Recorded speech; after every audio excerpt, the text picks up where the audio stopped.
It has begun. It just feels weird now. Oh. Why do I forget where we look, are? you're streaming. Yes, we're streaming. Wait, how do you know that I'm streaming? YouTube and Twitch told me. But the thing doesn't tell you. Stream mode enabled. Alright, there you go. What? What? Okay, never mind. It should say that I'm streaming now. And you should get a notification on the Discord. Okay, I thought you said something else, and I was like, oh god, no. What? Did you assume I said Never mind. Hey, someone said hello. Hello! Ink straps. Scraps. Person. Hi. See? People said hi. Very well. Lilith voice, Lilith voice. Yeah, sure, do the Lilith voice. I want to hear that. God, no. Hey, oh, hey, Clara. And Mike, I think is what your name was. Waveman or football helmet person, whatever that is. I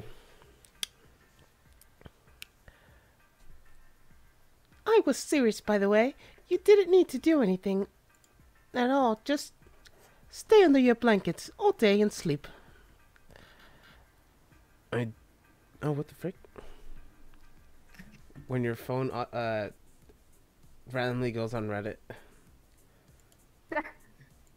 Okay. I do not particularly require sleep, though. So, Alright, I guess you don't. besides, if I'm sleeping, someone else will not be able to use a futon. Oh then, I'll just stuff your futon in the closet and have you sleep there. Yes. Like me, where I was like, I'll sleep in a tent outside your house, which is what I totally would do. Yeah.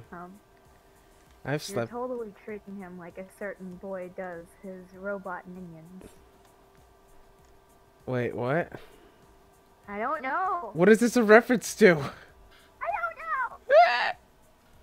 Why is my mic unusually loud?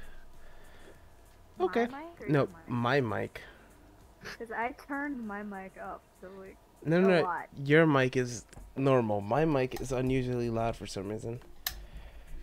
Let me just... Gonna go play the music that makes me cry like a little baby. It's okay.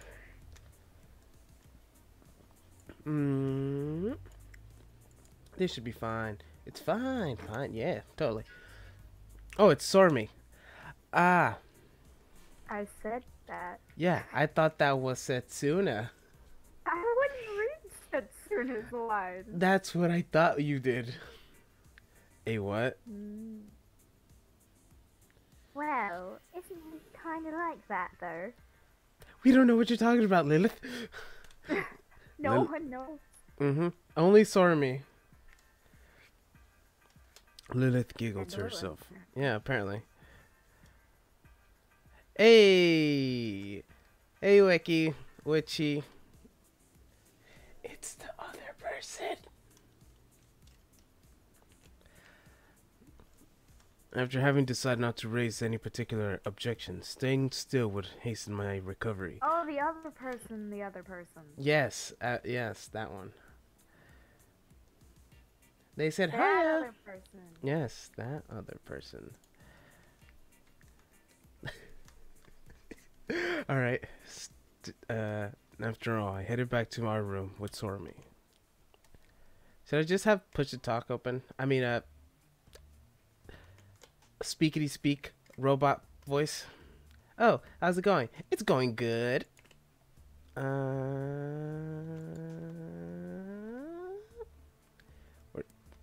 Wait, the thinking about text to speech. There you go. You will have that one. Perfect. Now you will see voice. Huh? Hmm? What? For what? Are you talking to me? No, I'm talking to the computer. Yes. No, I don't know. Tendo Setsuna and Kugutsu Sorami left, leaving only Lilith and Kameo in the hallway. So, what happened?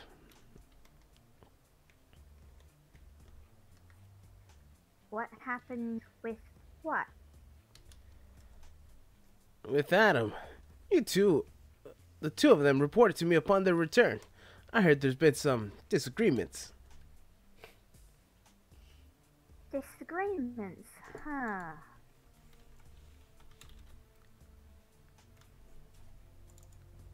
Kameo did not take kindly to Lilith's tone. Adam is human and utmost importance. We won't be able to create a finer pilgrim than him. Lilith's lips curled into a bitter smile. Come on, you know he's just an imitation. A superb imitation may as well be the real thing. He's fully fledged human being and through and through. That's so. Tendo Setsuna seems far more human to me, personally. Cough, cough. Camel's eyes widened. For a few moments, neither of them uttered a single word. Lilith absent-mindedly gazed into a distance, the same direction Setsuna had left moments before.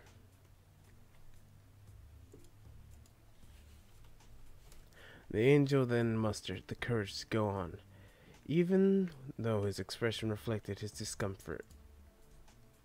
Lilith, just what exactly is that man? Who is this Tendo Setsuna? What do you think? Camel's expression turned bitter at the sight of Lilith's positively devilish grin. You won't be able to hide it forever. Even the angels are starting to grow restless. Wanted to know what sort of creature he is.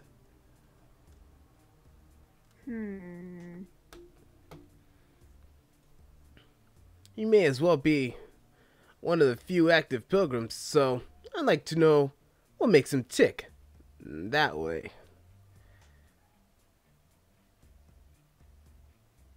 You could give him your full support. That's the idea. The angel nodded. Lilith, despite having exhaled a weary smile, was beaming from ear to ear. You know, Kameo, I've been thinking about this.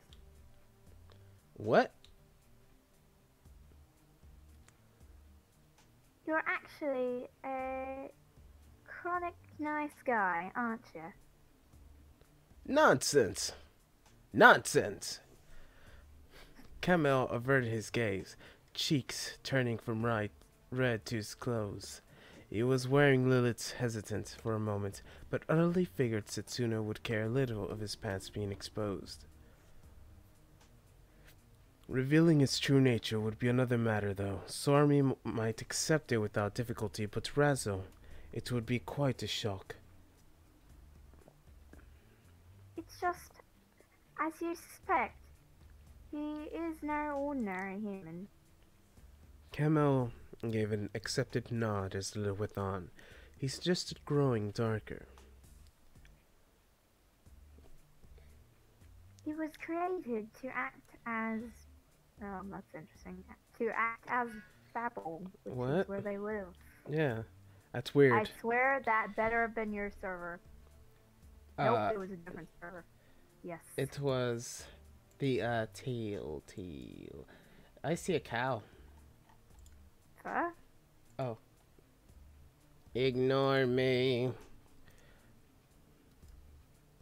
Babel. The Tower of Battle had been erected by people who challenged and vowed vengeance against God. To put it another way, he himself is Babel. So, Setsuna was created to destroy God? I thought this was talking about Adam. No, we're talking about Setsuna.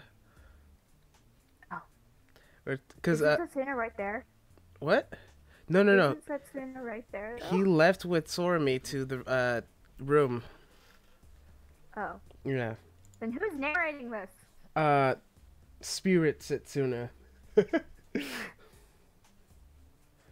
Well, technically it should be random person number 50, but like, we're just sticking to Setsuna. And with that, as her introduction, Lilith began to reveal Tendo Setsuna's past. Oh, are we finally gonna learn something? Oh, never mind. I fell into a spell of dizziness come over me and stepped into a night's duty room. The great amount of blood I had lost may as well have been the culprit. Either way, I needed to regenerate it. You okay? I thought you were telling me if I was okay. That's just how I sound when I say that. So. I thought you were talking to me, but then you're like, no, you're just realigning. Lilith would have been right. I may need to rest, and I would prefer a large serving of food later on, if you do not mind. I was lacking energy even after consuming all my nutrients. Either way, dinner time approached. The occasion would surely serve as the perfect opportunity to replenish my reserves. Yup, big boys gotta eat big. Got you covered. Okay. I may not respond to any voices, so if you do happen to urgently need me for something, do not hesitate to give my shoulder a shake. You're gonna sleep? No, more like self-repair. Yeah, sleep. That's what I'm doing. Having said that, I entered the closet, spread out the futon, and wrapped myself in it. I temporarily shut down my senses. Sight, hearing, smell, and taste. Oh my god. All except for my sense of touch. Did people refer to this as sleep? I did close my eyes in order all my nano machines coursing in my bloodstream to begin healing my wounds. Oh gosh, the screen. Sormi stood in the kitchen, losing herself in silent contemplation. Setsuna appeared to have... Oh, this is Sormi's thought process. Setsuna... No, but it said Sormi as well, so it's just no one's thought process. Yes, Setsuna appears to have gone to sleep. The way he looked in the closet's eyes closed and all. It's definitely sleeping, even if himself would disagree with the statement. Yes, Dorothy, he's sleeping. Maybe I should just make a box lunch out of this. I mean, I'm missing various ingredients. Sormi let out a sigh. The kitchen was ill-equipped, no other way to put it. Far be it from Sormi to complain, but she would at least prefer a kitchen suitable of cooking a proper meal. Couldn't the angels or demons just get everything in a second? Sormi certainly needed the ingredients, but remaining clueless as where she would go get them. Well, whatever. Guess I'll just wait for Lilith to get back. In the very moment Sormi resigned herself to her fate, the room's door flung open with impeccable... Ah! What happened? Was there a noise? Yes. Did you do something? Scary. Huh? Welcome back. It's gonna happen again. I know it is. There's always 2 alerts. I feel like I'm gonna faint from like fear. Let's just wait for the second alert to come. Well, you know what? You kind of deserve it, because your server gives me a heart attack every 2 seconds, so... It sounded like someone followed me, but I don't see anyone followed me. So I'm like, what is going on?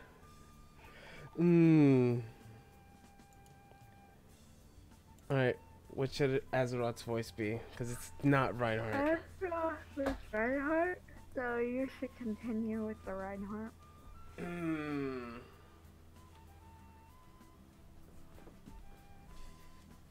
Do we still have viewers? We have something. Yes, we have viewers. I'm assuming it's... Ask the viewers. Hey, viewers. What should I voice my thingamabob?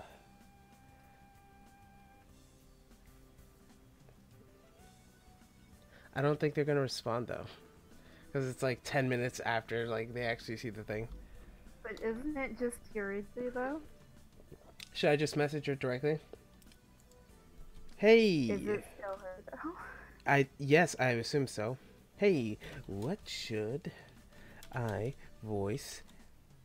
And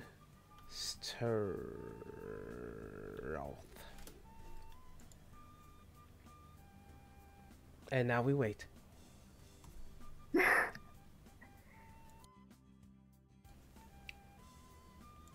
Also, she wants to come back for the sheer purpose of voicing Eve and absolutely no one else. She can do that.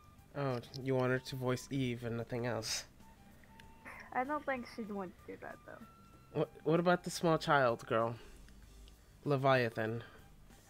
Or no, Samael, or whatever her name was. What did we do for Samael? I don't remember. Just whatever I felt like? Yes, because it was like a small evil child voice. Oh, oh no, Weki left the channel. Bye, Weki. Wechi. God damn it. He says, maybe Doomfist or Genji or Mario. Which iteration of Mario? Because if you say Mario, it's going like, oh, B, it's me, Mario. I think I can voice Mario and Genji. I have done it before. You want to do Genji voice for Astaroth? Let me go see if this can function. Give me a second. Alright. They said, oh yes, that one, lol.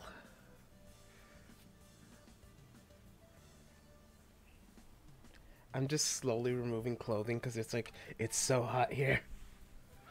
It's a good thing I don't have cams here. Well, I do have cameras, but like, you know what I mean. Shh. Nope, not while I'm sick. Alright, you get to do it. I guess it's Mario now. Oh, did I choose the wrong time to visit? Wait, no, I don't think that's Mario. Woohoo! Did I choose a... whatever, it's this. It's this now. So basically the voice I gave Setsuna yesterday. Yeah, it's Setsuna. It's Setsuna's old alter ego. Yeah, it's Setsuna's alter ego. And I stepped... Oh, I forgot the only thing I can say in Genji's voice is Angela, I need healing anyway. Angela, I need healing. Angela, I need healing. Like, my Genji just sounds like Hanzo. I need healing. Yep. But, like... Yep. What else does Hanzo say?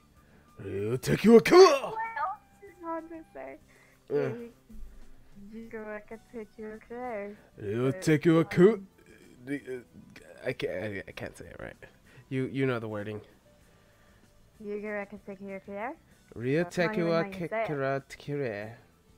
That's how I say it, but I say it wrong. Ah, I see. Should I just do Hanzo? Yeah, sure. And man stepped wearing black and white suit, an air of elegance and eccentricity lingering about him. Sarmi froze in place, almost like a command. She knew very well she would be standing before Pandora's most influential people, or rather, demons. Hello, Mr. Ezra, sir. Miss Kurumi Tsurumi, if I am not mistaken, are Lilith and Razzle, and possibly Tendo Setsuna currently present? That's low English. Never mind. That was too English for you? You want me to change it up? You want to make it more Japanese? You, you want me to go full weeaboo? Is It that? sounded like you were doing an English accent, but lower. Hmm. No, sir. They're not present. Might as well do the other voice if that's not gonna do up to your parse. Yeah, Mario. It's me, Mario. It's not gonna work out like that. Maybe if I stick to this voice. It's slowly turning into Monokuma, like slowly. Like the end result's gonna be like, why? Absolute disparity.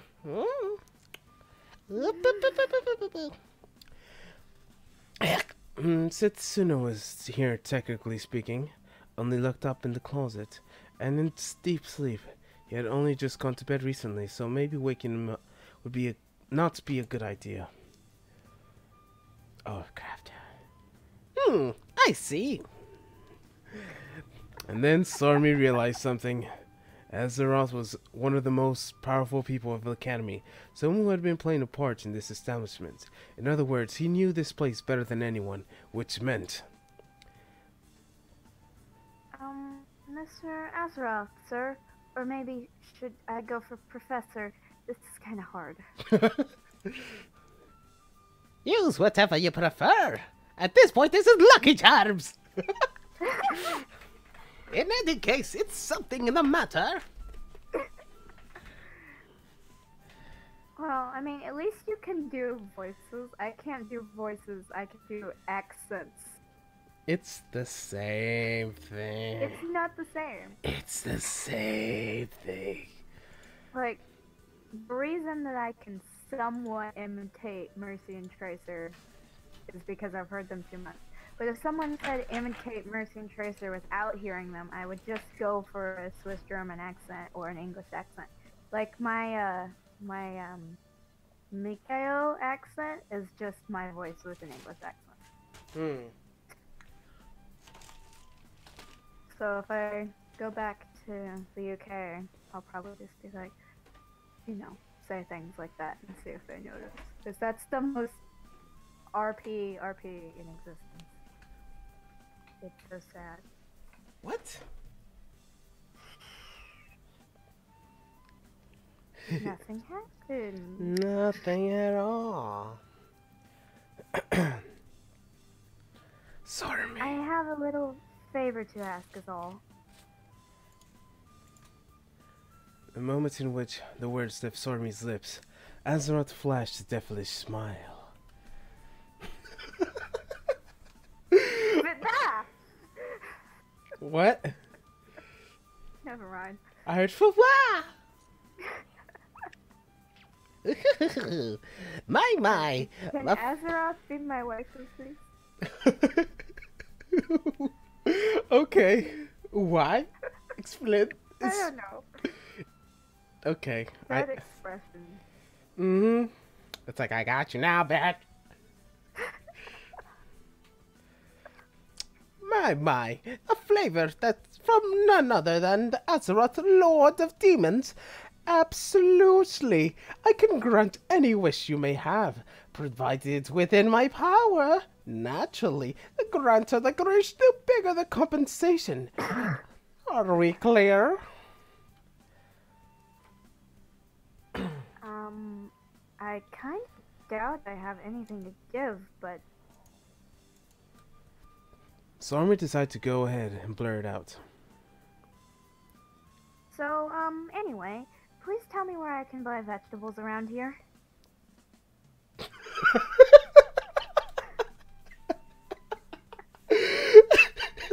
at his face! Wait! Look at his face! Wait, I'm getting it on my phone so I can make it a picture of something. Mm-hmm. He's got no eyes.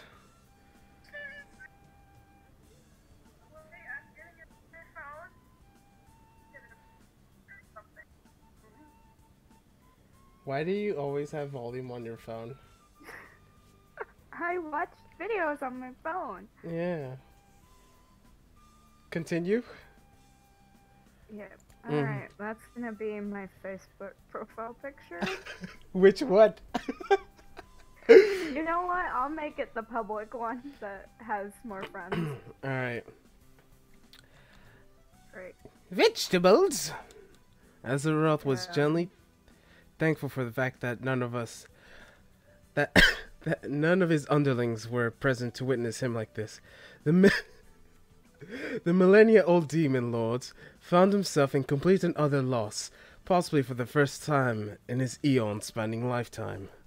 I have people from the old life on that Facebook page, and now they have that picture. The old life. Now, question, is that pronounced or just Mm-hmm. Or is it just I see it, Because but... I had no clue. Because I have received that as an answer to a very important question by no one. So usually, I would really like to know. Because it's, but I don't know in this context. Because she seems to just be looking for something, so I would think it'd be like, But whenever I see it, I'm thinking it's like,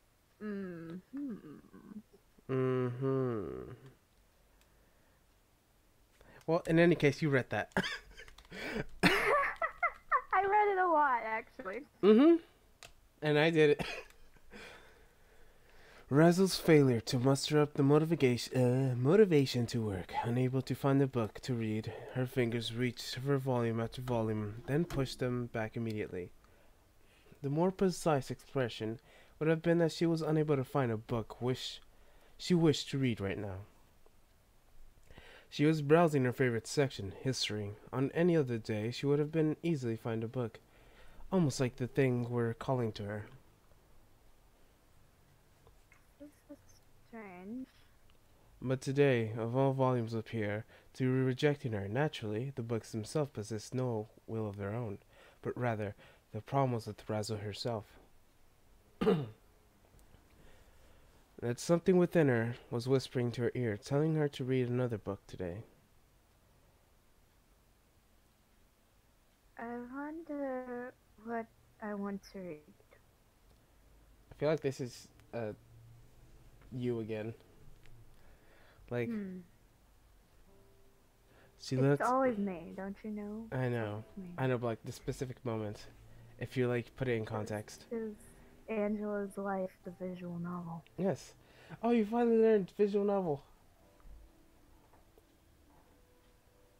I have heard you say it a lot. Would you like me to go back to calling it a book or a game or something along those lines? Do whatever you want to do. She let the words slip out. The dandelion stared at her, both of them frowning. Care to explain the aloofing mumbling? Am I still both of the dandelions? Do we still have a viewer? Nope. Oh, okay. Well, I'd probably voice her. What do you want me to do?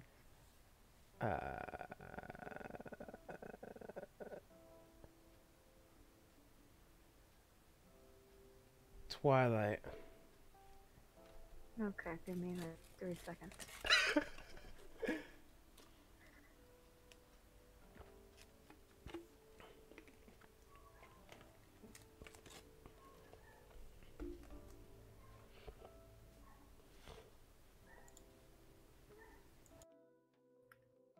I'm Googling it. There's a pony. I thought you already knew it. You I were the do, expert. but I have to go listen to it first. Why are these all the My Little Wicked videos? What's in My Little Wicked? You'll find out one day. Are you gonna show me one day? Twilight. Yep. Twilight. Saying some stuff. Come on.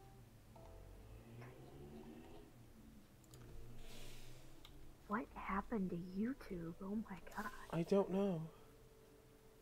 I think this is in French. Google Express is a shopping app with lots of stores. Uh-huh. This is not an ad for Google. This is not an ad for Google. Is it not an ad?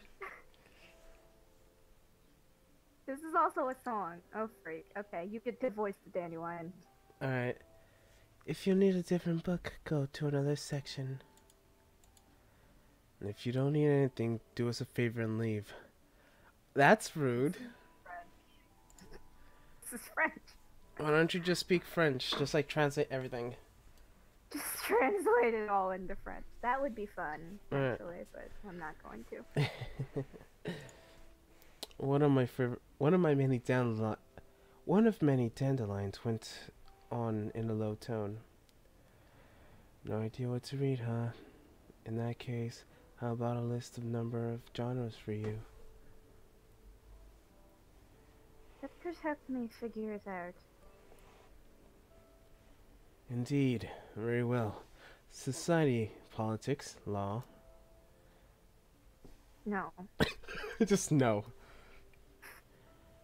Literature and literary criticism. No. I feel like it's gonna go to romance. Yeah, it probably will. Mm-hmm. And be like, that's it! That's it. Wizardry, occultism, psychic studies? Cause like, look at his face. It's like, is it this? I doubt it has anything to do with those. Economics, or perhaps science and technology? Sports, martial arts, military warfare. They're just giving.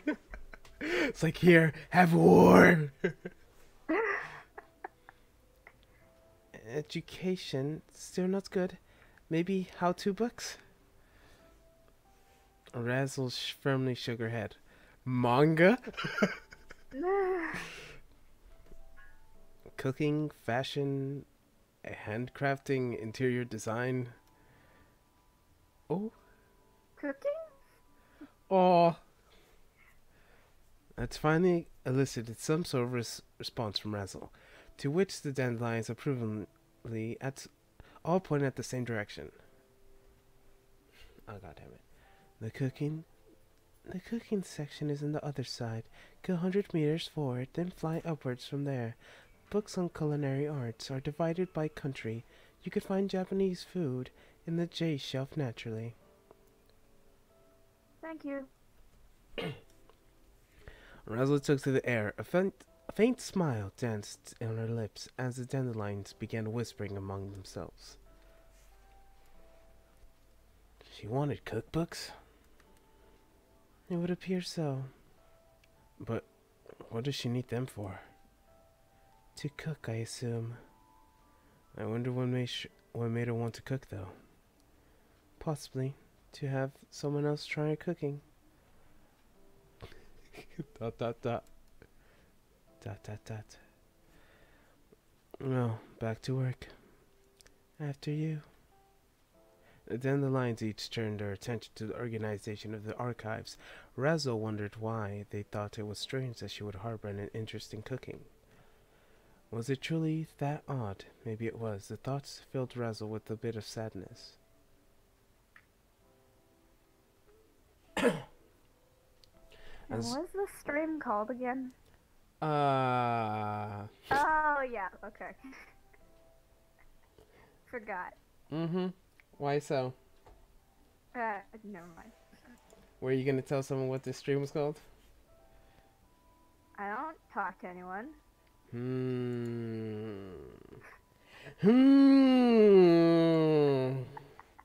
Sure. I don't talk to anyone. Let's go with that. Cough. That. Cough. Cough. As Razzle arrived to the designated area, she quickly let her gaze rush from A to Z, spot a number of cookbooks with Japanese characters on their spine. One particular volume had touched something in her heart. I found it. I just found it, or whatever. Yeah, I don't know what I'm looking for, but I guess. She pulled the book out, titled Flavorful Japanese Recipes, and promptly set to reading it. God damn it, this is gonna end terribly. I'm sorry, Razzle. Setsuna doesn't know how to taste food. Yeah. And I was like, I don't know if this tastes good. Last time, the other route happened, where Stormy was like, is my cooking good? And then everyone's like, looking, you better say yes.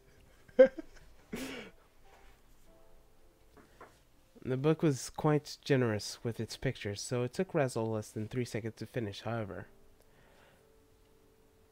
I wish I could understand this. Razzle.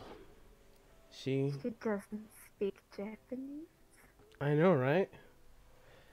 Her confusion had previous little to do with the book's content itself. Instead, she was difficult understanding her own motivation for wanting to read a book like this. Razzle was in a complete loss. You. So? Hmm? What? What? Never mind. She recalled the palpable irritation she felt upon hearing Sormi propose the idea of box lunch. Discomfort may have been too strong of a word, even slightly irritation would describe it better. Razzle was an angel and therefore no experience with cooking. Never once during the several thousand years of her life did the fact ever bother her. In fact, angels could go for 500 years without having to eat a single thing. In heaven, angels could drink soma and have their sense of hunger completely vanish. As such, Razzle herself had barely even eaten any normal kinds of food. Until she came to Tokyo Babel, that is. Humans possess appetite for food. When such trait escalates out of control, it becomes greed, one of the deadly sins. As such, Razzle has never once cared for such contempt of cooking until now. However, Lilith, a demon who cherished such cravings, and held the lust for food in high regard, and Sormi began to cook, Razzle gradually changed her mind. Everyone take in how little clothes Lilith is wearing at the moment. Mm-hmm. Only you could see this.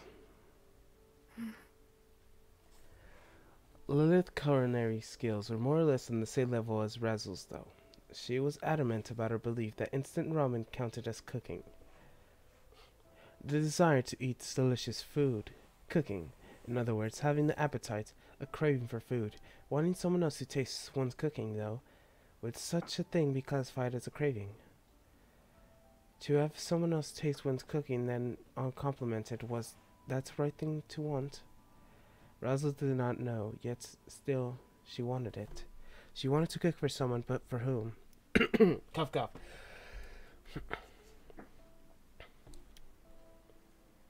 Oh, who exactly do I want to cook for?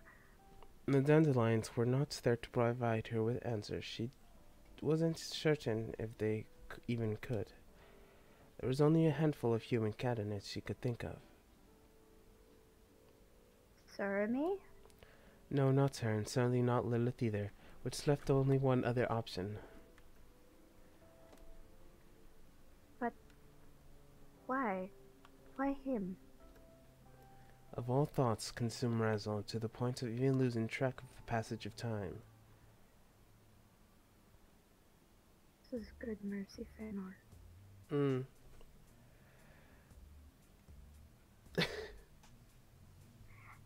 And that's all I know about Tender Setsuna's past.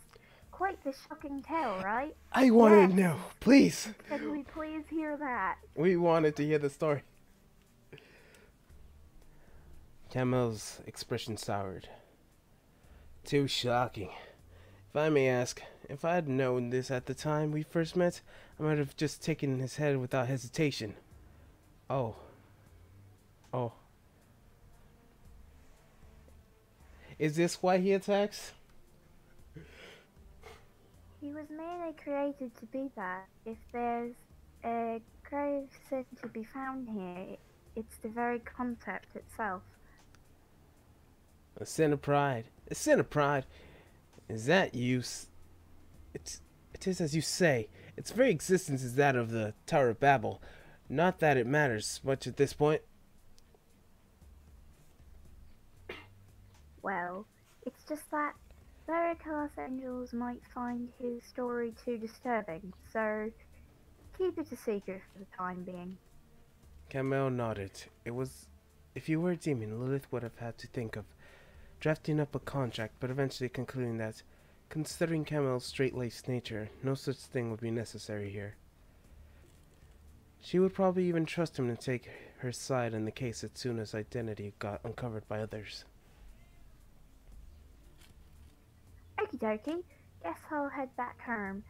Wonder which one of the remaining two will show up as the third Stratum Master. You know Wataru? Or possibly Oshiba. And then it's off to the uncharted territory from the first stratum. Say, Camille, just what exactly is beyond that point? The stairway to heaven. What else? But there's 7 floors. Do you truly believe that? Her question left Camille visibly shaken, but the last stood no longer than a second. The angel swiftly regained his composure, and was about to part his lips. And no lying. It's fine if I do it, but you're an angel. Camille sighed and said no more. As for what we discussed regarding Setsuna, my lips are sealed, so I'd appreciate if... Yeah, I get it. I won't tell a soul. Go on, say it. Camille closed his eyes and pulled out a smoking pipe from his pocket, looking more broodingly delinquent and uptight student council president. Lilith, too, decided to take a quick breather and pick up a can of coffee in a nearby vending machine. She loved the persistent sweet flavor of beverage, despite its low sugar nature. Camille's vaping! You know what? I'm just gonna get a picture of like...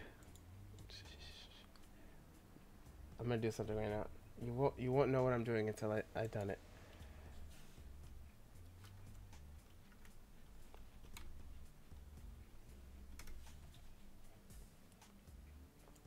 Searching images now.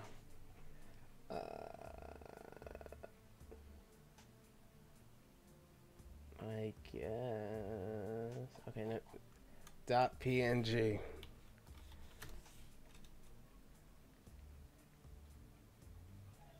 Okay, first of all, this. Yes. And why can I not find the thing?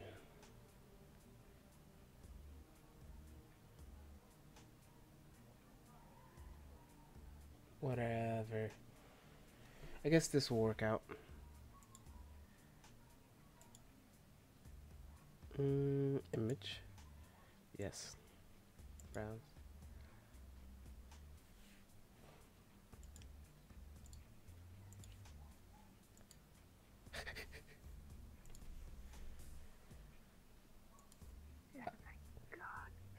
You saw what's on the...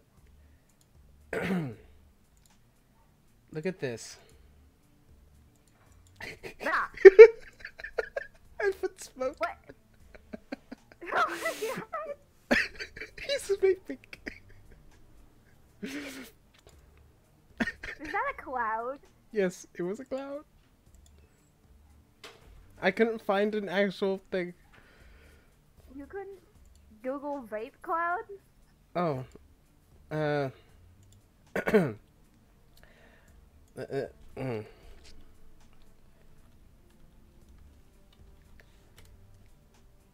didn't even spell cloud right.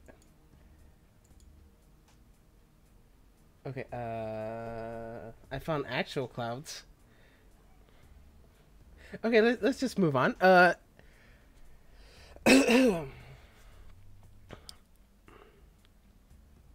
Advice I picked up on Earth. Ira was willing to look the other way, but Gabriel and Ralph were not too understanding in the end. I barely got the chance to smoke up here.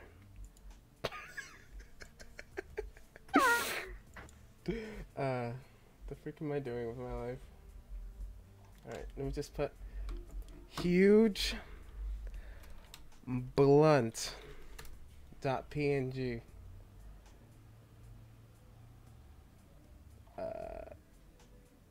I guess this will work. Yes. And add image. What am I doing with my life? Browse. Yes. Insert. Yes. You see what I'm doing? Look what I'm doing. Oh my god. Okay, let's put that there. Let's. How do I flip? Flip to the side. Flip. Flip. Flip. Flip. No. Okay. Whatever. That's good. And then. Nope. And then the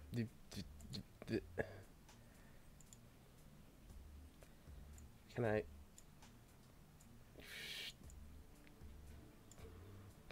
Just. Oh my god. It's just. All, it's all in her face. Why? You want me to read this, or are you still being funny? Just read it. I'm smoking poke in your face. Kind of like when in Spanish the smoke is to the veranda, I guess, right? Or I personally don't smoke, by the way. You know the drill. Pure and jazz, all that jazz. Yes, Lilith. Stop smoking in her face. I do what I want. I was like, all right.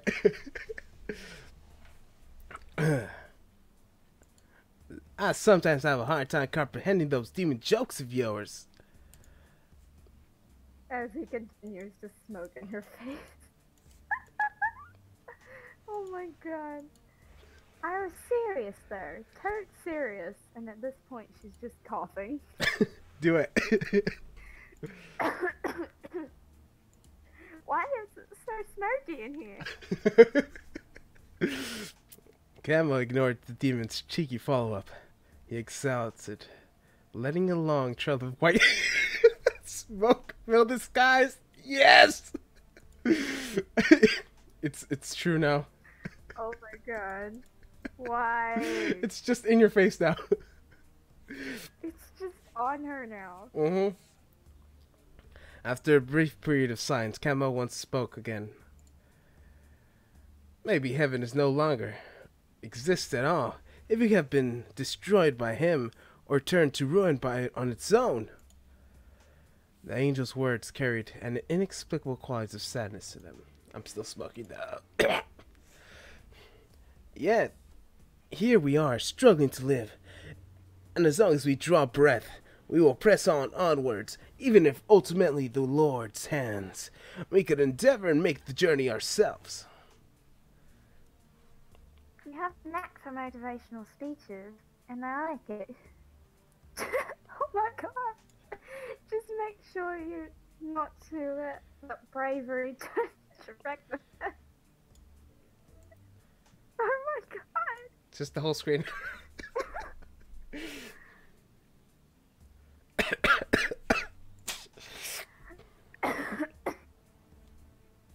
I think you got caught. The whole hallway just filled with smoke.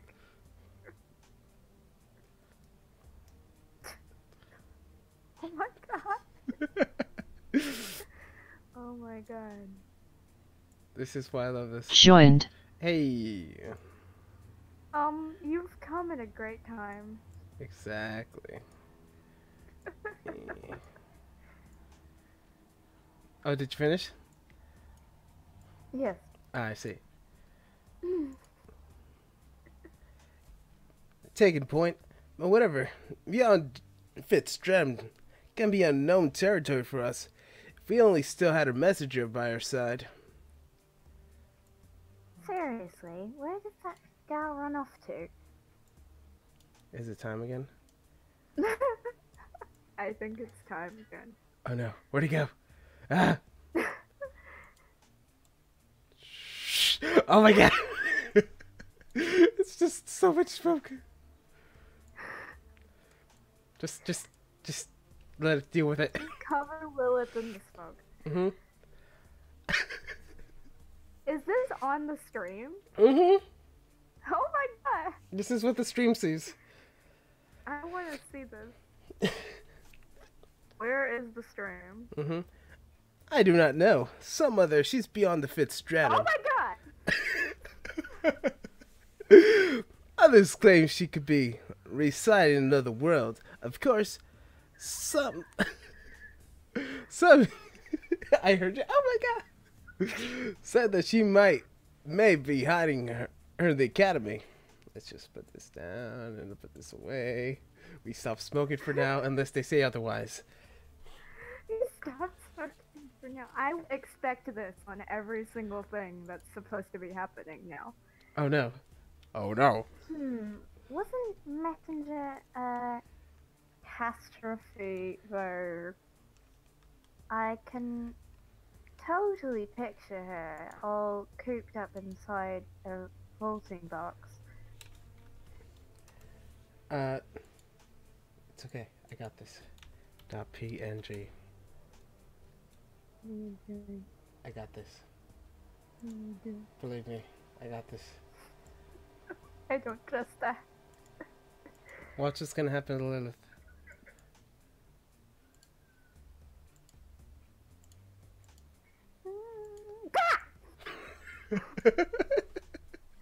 Lilith is a loot box now.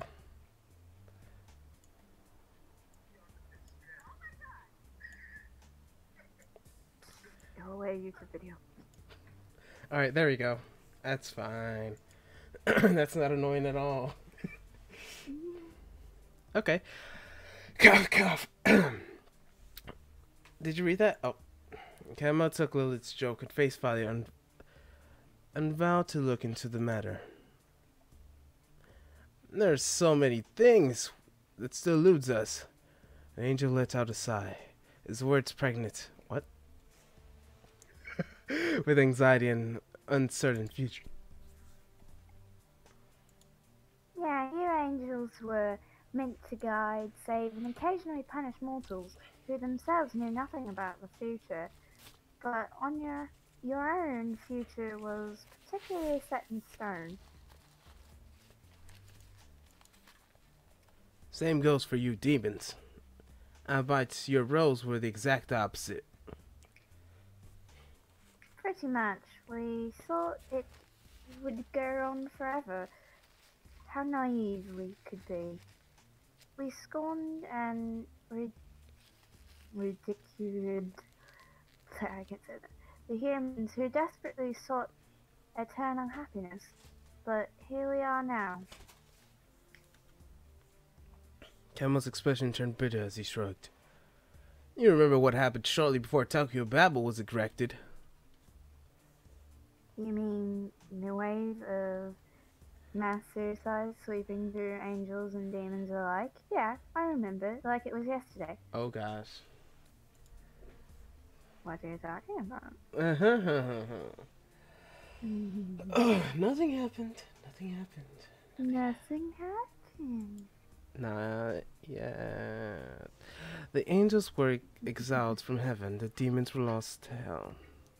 Their circumstances had drifted, but one thing was in common in both.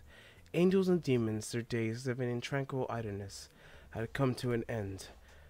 The once clear and defined future was all but once shrouded in deep fog, leaving nothing but Plastic is so hard. I'm trying to break it and it won't break. What plastic? Nothing. Tell me. It's a headphone. You trying to break your headphones?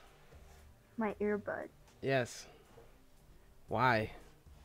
Because I don't use the left one. It's because it's words. Leaving an uncertain road to be followed and no promise of fulfillments in the end. Angels and demons who found themselves unable to cope with that fear ultimately took their own lives. Suicide is a sin regardless of who committed it. Angels, demons, or humans. And the world without heaven or hell, their souls with only one destination. Eternity and nothingness. Ooh, that sounds fun. Yeah. With no destination to follow, their souls simply cease to be, right? That seems to be a logical assumption. Yeah. The gates of heaven and hell both were sealed tight. The souls of the deceased would not find refuge there, nor would they continue to wander the sea around Tokyo Babel. The angels and demons who died simply expired, their souls melting into nothingness within the hour. Crotch shot. Crotch shot. But Lilith's crotch, though. Yes. Her heavily clothed crotch. Mm-hmm. The two fell into deep silence as they hoped.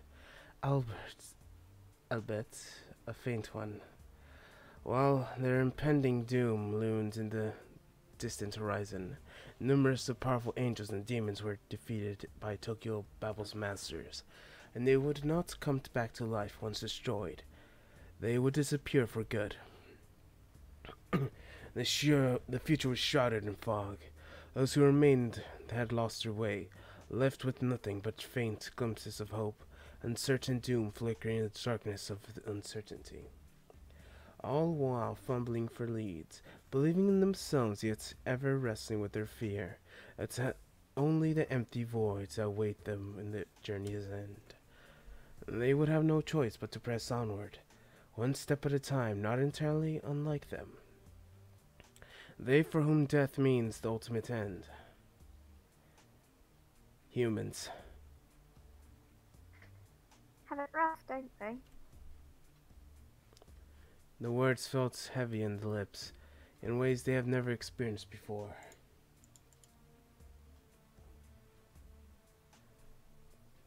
Anyway, I guess I'll be on my way then. Very well. Do inform me once you complete all the preparations for your journey on third stratum. Will do. See ya. That's okay. With Camel's final words still ringing in her ears, Lilith gave the angel a wave to her left.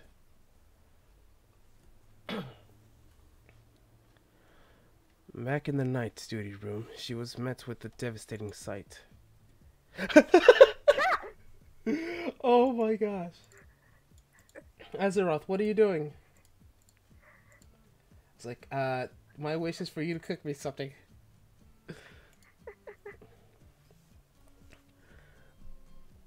So to me, I'm done peeling the potatoes. Let me see. Oh, this is no good. Mr. Azeroth. This is no good, Mr. Azeroth.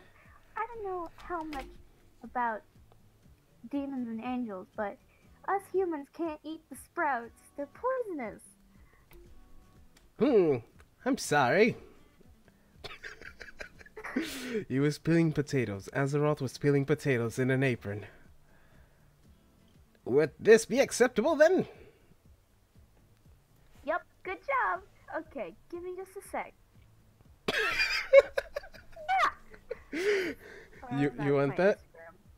Give me a second.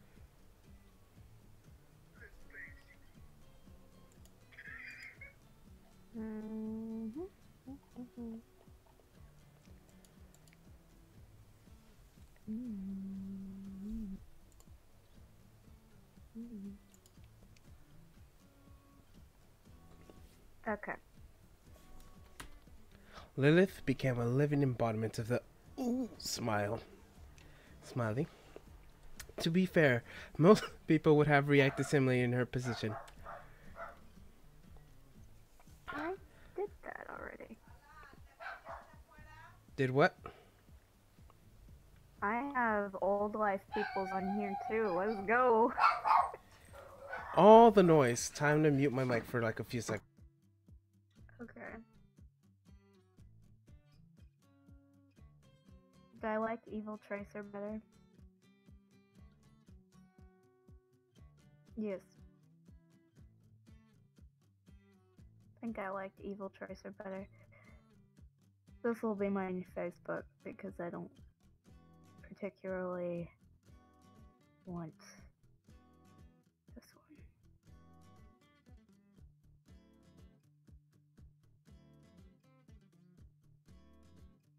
Yep.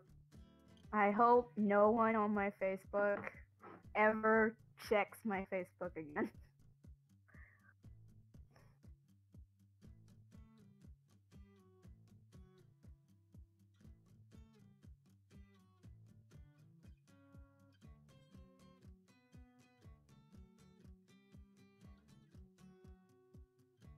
Okay, all the borks are happening right now.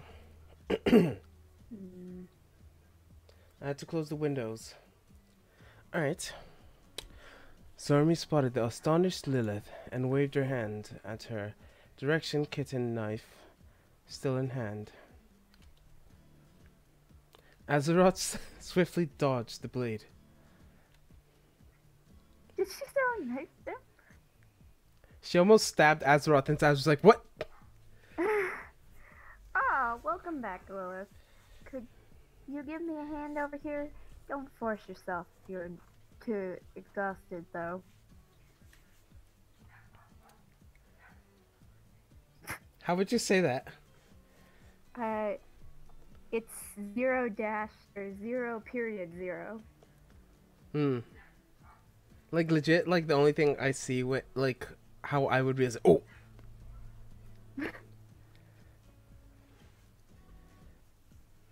Lilith.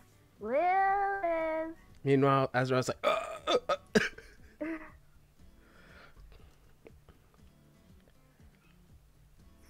Sorry, but this was entirely too much for my poor soul to handle, so it went wandering around Pandora for a bit. Anyway, care to explain what's going on here, Azeroth? Okay. She dragged me along to help with her shopping. Then one thing led to another, and this I ended up here. Why did it go to Dracula? Because it's now Count Chocula, because it was Twix before. Yes. It was that Lucky Charms. Yes, it was Lucky Charms. Now it's Count Chocula. He's just cereal. Yeah, he's cereal in general. There is a Mario cereal, so as he answered Lilith, Azeroth busied himself with cutting up the onions. And the two of them were making meat and potato soup, as he seemed really into it.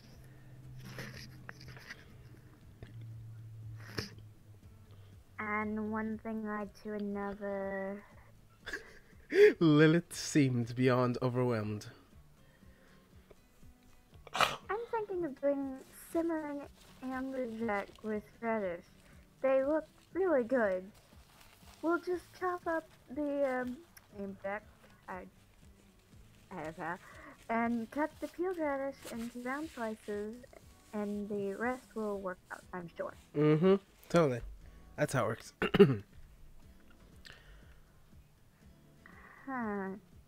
Chop. Peel. Lilith's confusion elicited a brief sigh from Stormy. The demon had completely novice at cooking, which like she had thought. No, she's not. Like, she doesn't know how to do a thing. Yes. That's her thing. Yeah. She doesn't know what cooking is. Yeah. You. Hey. Are you saying no? I can cook. Can you? Not much. Mm-hmm. That would certainly not have come to a surprise, though. Aw, sorry. I take it you've never done this before. I'll show you here. Zarmia's apologetic tone made Lilith's fighting spirit bubble into the surface. I am the witch of the night, remember? Don't take me lightly. I can peel a tiny little radish as much as the next cow. Just watch me. Just imagine you're peeling the skin off your enemy. That's pretty much like something you would understand. I can peel things. Yeah. No, it's fine. I really don't want you to give too big of a challenge. Ooh, that's roasting right there. Those are fighting words. Even as an amateur cook, Lilith figured she could handle a task nearly cutting the flesh of fish.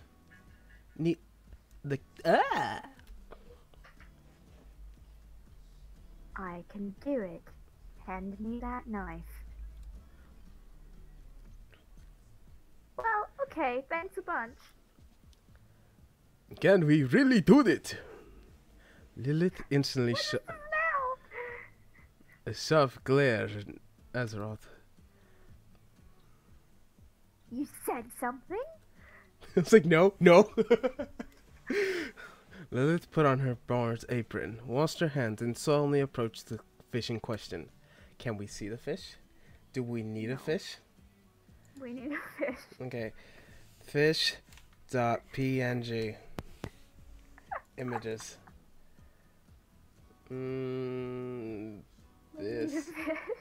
This works, right? Yes. Okay. Can't see it. It will happen in 3, 2, 1. Oh no, it's not a PNG. You lied to me. Okay, let me just remove this. And then download it again. Yes. Now this time do the thing that I asked you to do. Oh no. Okay, perfect. It is now a bigger fish. Oh no, it's too big. Let's put that there. And then let me show you my screen. Ah! You saw it on YouTube? It's just a fish. It's just a fish. Hanging out. Hanging out. It's alive. Stormy whispered low and just chopped to appropriate pieces from behind.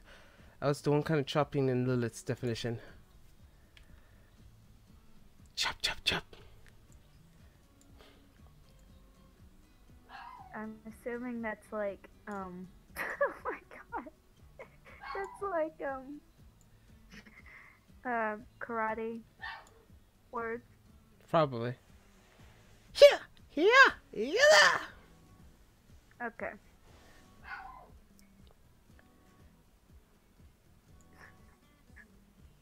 Fish.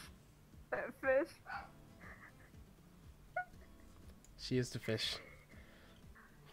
Should I go get my burp or something and play the Jaws music? Okay.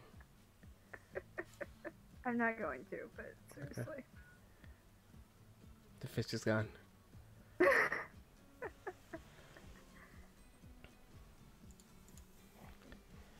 Lilith made a few broad strokes.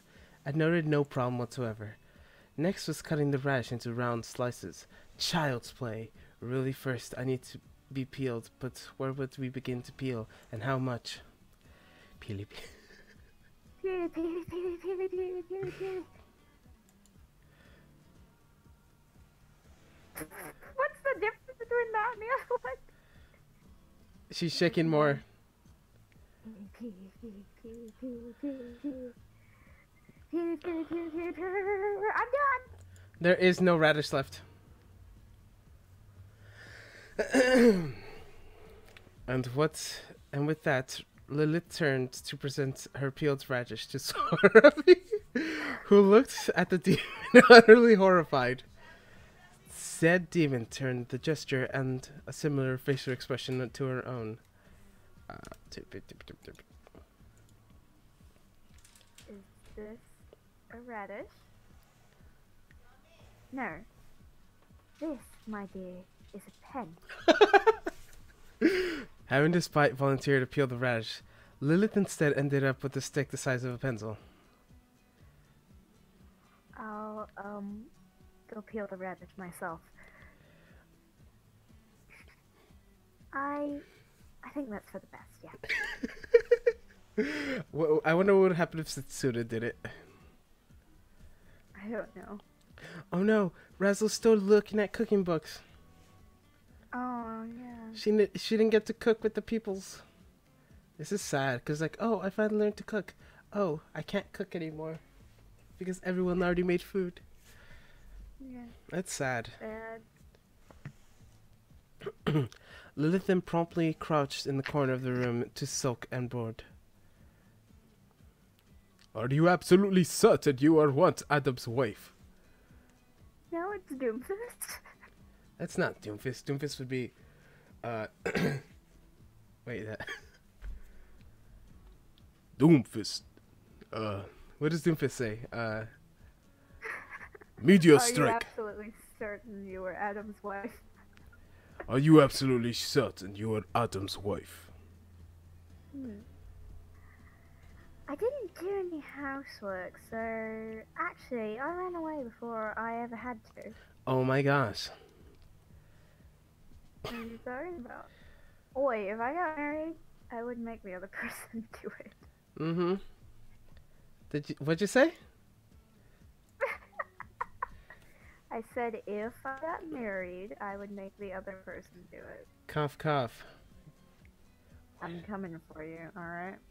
You're gonna do all the cooking, I swear. I can't cook. I told you I would. Yeah, I was talking to you. I know. But either way, you're talking to MM.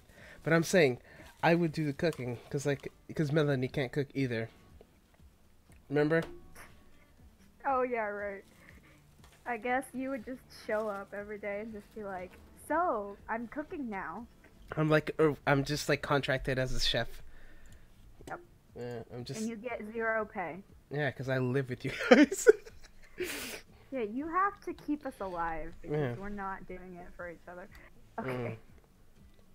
She has quite the life, to say the least. And despite all these trials and tribulations, though, the meal was ultimately finished. So is Azeroth eating with us? Okay. This one still needs a bit. What else? Ah, Lilith. I ended up making quite a lot of my enthusiasm, so I feel free to invite anyone who might want to come. Like Razzle, who lives with you. Yes, Who and needs to eat. Kamal and Bachal, the people that are integral to the plot. Yes, but not the non-plot people. Yes, because they don't exist. We should bring Mikhail, because I like her. Yes, we should bring the two, what's it called, people that we've encountered. The one that ate the angel and the question mark dude. Yes. The one that wants to reject everything. The one with the horse. Lilith rose from her own little brooding area in the corner looking for whatever displeased. Alright. Anyone is a bit of a broadcaster there. I guess I'll just invite anyone.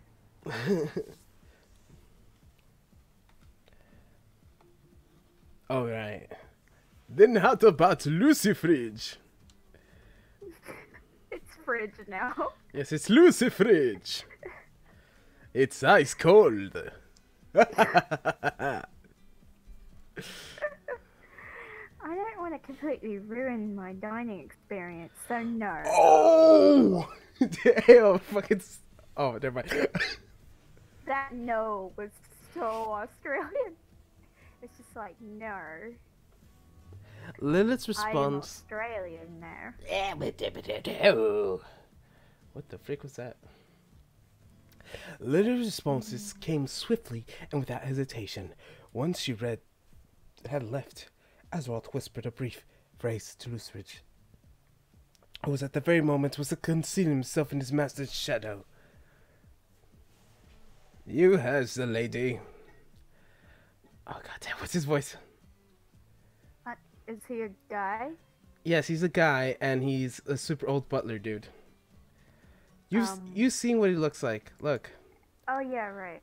Where is he? Right. There, this one. There it is. This yeah. old man. Pick something.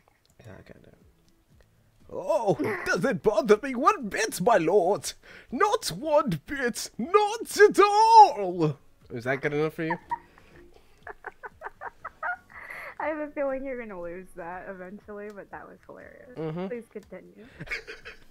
Azeroth couldn't help but detect a hint of sadness in his trusted aide's tone.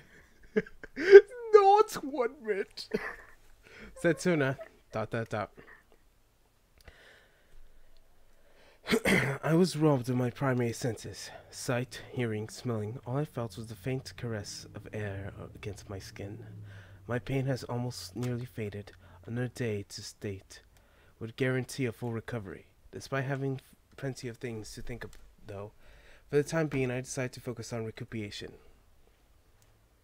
I suddenly felt someone tap on my shoulder, recalling the sensation I experienced a short while before I slowly opened my eyes. As I did, the fragrant aroma of dinner filled my nostrils. Turning around, I made sure to thank Sormi, who had just woken me. Oh. Thank you for waking me, And then it's just Razzle. Not quite. Oh no. Razzle, her index finger slightly tapped my shoulder. Looked thoroughly displeased. Oh, I'm sorry. I'm sorry. Oh, sorry. I didn't realize it was you, Razzle. Is dinner ready? Sorry, told me to come wake you up, so I did. That's all. As for dinner, it's almost done. Mm-hmm. I was like, Sormi told me to wake you up. It's not like I wanted to or anything. Got it. She looks so angry. Like, bye. It's like, I see you care more about Sormi. You care so much more about her than you do about me. Do you even love me at all? It's funny because Setsuna doesn't care about anything. Razzle stepped out of the closet and returned to his seat. The harsh glare she threw in my direction, and she left quite something indeed. Yep, she's angry. Question mark? Either way, it did not matter. Wasn't likely that I did anything wrong. The reason for her unsightly foul mood must lie somewhere else. I guess so, Setsuna. I guess so.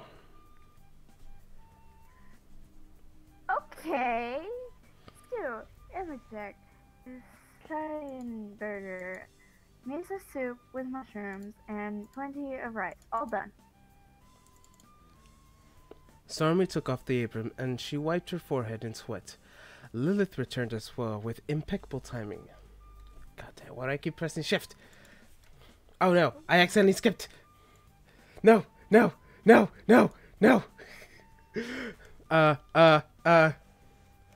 Behind stuck Camel, Eve, and Behel. Hey folks, we'll let ourselves in. And then Eve says, oh god damn it. French or something. Good evening, everyone.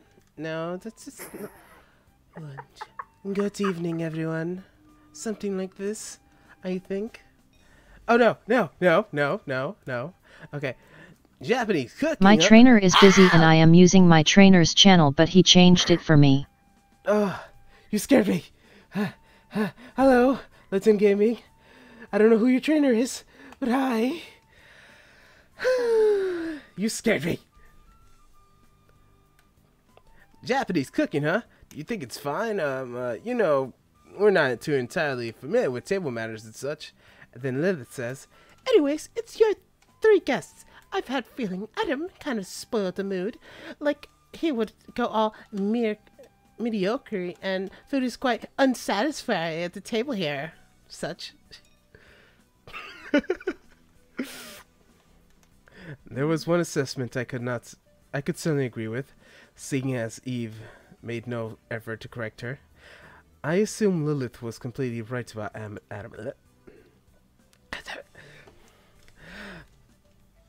Azeroth, what in blazes are you doing here?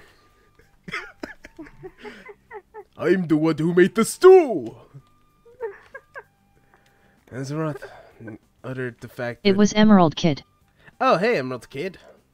What do you mean, trainer? Okay.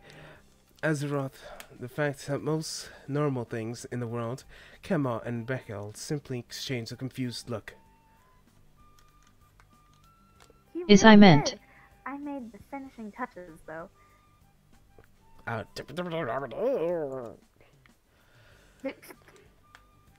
Never thought I'd live the day to see her, but here we are. Despite having lived for thousands of years, Behel still found this quite the astonishing accomplishment. Do we have bread? Well, I cooked something with rice in mind, so I didn't really bother buying any bread. Not a fan of rice, I guess. Ooh. Uh, uh, that's not it. uh, you one of them folks who can't hold chopsticks? You finally understand what it's like to have three characters that always have a conversation with each other. Gamel's face turned bright red as Bechdel flashed a wolfish grin. Don't be ridiculous! I can hold just one fine! Even with my eyes closed! Course you can! I mean, you are the guy with 12,000 angels of destruction under his command. Am I right? Of course! The weight of chopsticks pales in comparison to my responsibilities. I can hold one in each hand! Uh-huh. Dual-wielding chopsticks, a vital skill to have been in any self-respecting eating contest. I would have to say this considerably quite some rude. Of course! That's why I don't do it! Fresh rivets of sweat dripped down Camel's forehead. Its cheeks fluttered reddish and redder with heat. Man, God teaches us to not be ashamed of our clumsiness. Yes. I don't remember any such teaching. Besides, I'm not being clumsy. I'm not. Well, whatever. Anyway, go take your seats, guys. Wait. Do we even have enough? Sormy looked unpleasantly surprised. Now that I thought about it, I did forget to bring more. Oh. Very well. Here you go. What, are you just gonna summon chairs? Here. With a snap of his fingers, Azeroth's... The seats... That's how you snap. That's not how you snap. That's how you snap. Look at his fingers. He's like, I'm playing an E chord. Yeah, I can't... Unless... Yeah, I can't do that with, like, all those fingers. I can't snap all those fingers. Unless you mean this. That's not... This is a snap, but this is what he's doing. Can you hear that? Be able to do anything. Yeah. This. Do you hear the air doing that? Yes. Yeah. I'm guessing that's what he's doing. With this... Ow! Oh, that hurt. He multiplied the seats and Oh, numbers. my finger on the ring. Ow.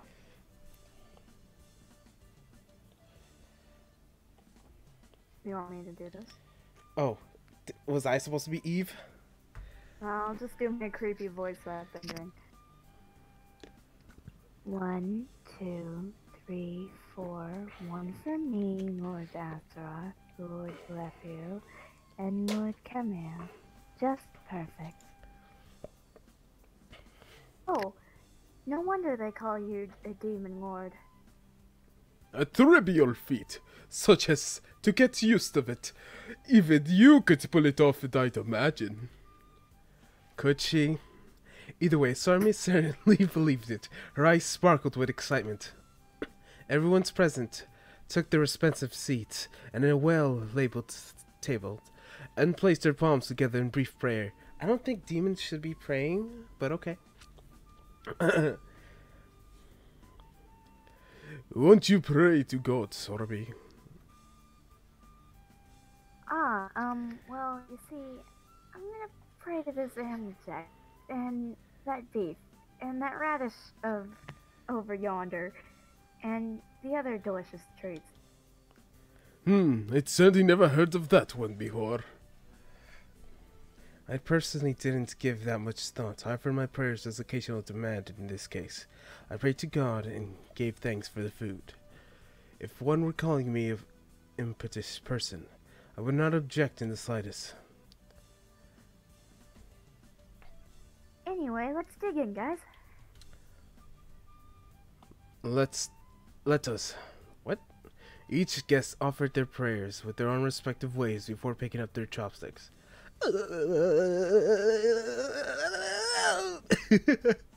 The way Camel held this was clearly wrong. He allowed too large of a distance between individual chopsticks, which made it difficult to grab any piece of food at a time. He wasn't holding him firm either, which was he managed to pick up a bite of food. It wobbled unsteadily and gaped with the chopsticks. Mr. Camo, watch out! Your radish is falling! He managed to hold the circular piece of radish, but pulled his arm back so fast the thing never reached his mouth. I know, but... Clearly aware of the fact his attempt was doomed to failure, Camel promptly thrust his left hand at the radish. I'm just gonna eat with my hands! Hot, hot, hot, hot! There you go, the silly sin of pride in action. It astounds me you command an entire army of angels. Come in, just go ahead and use a fork and a spoon. Damn, Razzle is roasting it. Once Camel placed the radish on his plate and returned to washing his hands, Razzle offered him a pair of Western utensils. Incidentally, Razzle was surprisingly skillful at handling her chopsticks. That's because she's been all over the world, though. Yeah. You should have given me these earlier. If I had them all this time, the radish was hot, hot! I'm telling you! It was you who insisted on using chopsticks, I believe. Camel hung his head in shame, as everyone had nodded in agreement. Speaking of radish, this piece is really good. Got a good, strong flavor, and it goes perfectly with rice. Behiel was busily popping radish after radish into his mouth, as Azeroth looked at him with a glare of coals of ice. Would it hurt you not to focus on one type of food? He's right. We're gonna run out of radish this fight. Are you even listening to me? Sorry excuse for a demon lord. Oh my. Chopstick battle. Belhiel's chopsticks were met with bullets. Cut it out! Sarmi rose to her feet, but Lilith and Behiel's remained locked firmly in place, one set pressing against the other. Hand it over! That's radish! I'm not letting you hog all of them for yourself.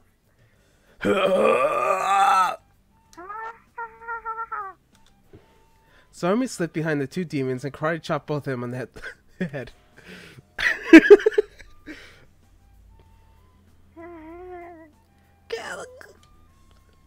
My head! Behave yourself at the table, Mr. Blue. Don't eat all the radishes. Try some peanut jack and the stew as well. Following Sarmi's fierce scolding, the two promptly quieted down. I'm sorry. And so am I. Holy hell, this stew is wicked good! I know, right?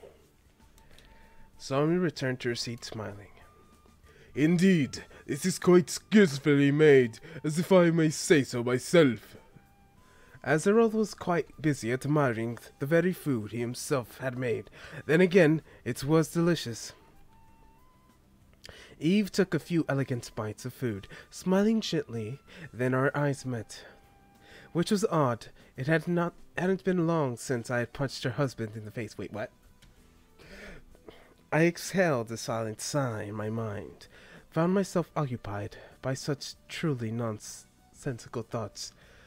Now was not the time to think of blood and battle. Only Razzle, sitting right next to me, wore an expression of grave seriousness. Razzle, is something wrong? It's delicious. I feel like she's mad at me. It's like, it's delicious. Because I said, what's wrong? It's delicious. I was like, I'm not even going to address your question. And with that... Yeah, she's mad at me. With that, she placed another chopstick's worth of rice into her mouth, occasionally jotting something into her notebook she kept in her side of the table. A brief glance of its context revealed that she was taking notes on flavor and types of cuisine. She did not want to try her hand at...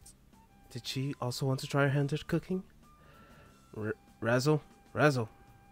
Having received no answer from Razzle for a while, I decided to give her a gentle shake. Sune, can I help you? Are you interested in cooking? Upon hearing my question, Razzle froze up for a moment, then violently shook her head. No, it's not like that. I'm not interested or anything. It's like, no, it's not like that. I'm interested or anything. I see. If you change your mind, ask Sormi for advice. Would probably be the best bet. Razzle responded with a somewhat dejected nod, and then went to lazily nimble waiter for food. Noticing our exchange, Eve covered her mouth in surprise. Yes? Nothing. Don't mind me. Eve giggled to herself, subtly implying that I would have no answer out of her today. Either way, it turned to my attention that the food endeavor to such my belly with such possible I could swiftly regain my lost strength. Stormy grew a wide grin and quick, wow, what a low glutton you are on my way of comparison to other people. That is, demons and angels in the room. She didn't seem to have eaten all that much, which I found somewhat regrettable. In any case, our dinner party progressed without incident. As the various guests were finishing chatting, some recalling quaint memories of the past, and Sorami was in the middle of sipping a hot cup of green tea, as Azeroth abruptly spoke up. Now that I think about it, I came here to congratulate you. Congratulate? My initial confusion was soon overtaken by a swift realization that we did indeed topple the second stratum. Really? I'm sorry for dragging you into this. You mustn't. It was I who offered to help, and said I was free. Azeroth then rose to his feet. With that said, I have high hopes that you would succeed on the third stratum as well. After glancing my way for a split second, Azeroth went on with an observant tone. And to make you top priority, pilgrims must value the duty above all else. In other words, he wanted to recover as soon as possible, but Hell pursued a wide grin. Understood, I understand. I shall waste no time. I looked the two demon lords in the eye, burning with purpose as Azeroth stepped closer, cupping his chin in his fingers. Behind us, Stormy was freaking out for some reason. Oh. BL! You there? What? Okay. Yes, I'm here. Okay. I like the look in your eye. You're going to do me proud, I know it. He then left the room with a devilish smile, never once fading. Gosh darn, Dilly, that was sure something. Mm-hmm. That sounds like your M laugh. Oh, you mean that? Like my little nervous giggle of, oh my god, oh my god, oh my god, oh my Yes. god, she's talking to me. Yeah, it's like, oh my gosh, she's talking to me. Yep. Yep, it's because I treated the love of my life like a school crush. Yeah. And that's just how my mind thought of it because reasons. And Okay. I told her too, and she didn't understand what that means. I legit told her those exact words. She's just clueless. Well, let's not be mean to her now. Well, I'm not being mean. I'm just stating the fact that she's clueless. She's someone. Okay. She's something. She's something, all right. What sort of country pumpkin are you exactly? You see, his origins date back to this one goddess so. Azeroth's origins were indeed be tracked back to a goddess. As... Astrat... Or if you could even go back further, the Mesopotamian goddess Ishtar. Which should explain why Azeroth would occasionally depict as female demon. He's What? He's I have to do something to my mouth to do this voice, so do you want commentary? Sure. Are you saying like he's transgender or something? Is it like he's transgender? That's not the exact words. Before that was a thing, and like you know how like most people like gods had more than one gender, they could like switch gender at will, but they weren't transgender. Yeah. But if you want to put in those words, I guess, but that's not the exact wording I would use. Okay. Starts with an A. I want to say ambidextrous, but I know that's two hands. But it's like Ambigender? No, something. I don't remember. But it's something where it's like, oh, they exhibit both traits of both genders. You know what I'm talking about? Yes. Okay. He truly is one mysterious person, isn't he? For the record, I could say the same about you. Eve responded with a giggle, then stood up. I shall excuse myself, if you don't mind. Adam must be waiting for me. Sormy, thank you ever so much for the meal. No prob. Did you, like it? Yes, it was very delicious. Eve gave her a warm smile and then stepped outside as for Camel. I'm telling you, this is not the way you hold it. You do it like this. Look. But that won't let me hold it firmly. I can't believe how much you suck at this. Oh, come on. Just use a fork and spoon. You want me to be the only one waving a fork around this room full of chopsticks? Imagine the shame and disgrace! I could sympathize. I really could. Why don't you take those chopsticks? You could use them to practice. Oh, I thank you from the bottom of the heart. In any case, I must really leave immediately. Yeah, totally, because I didn't totally finish my food and just, like, started practicing over here, but then I couldn't manage, so I'm just gonna leave out of shame.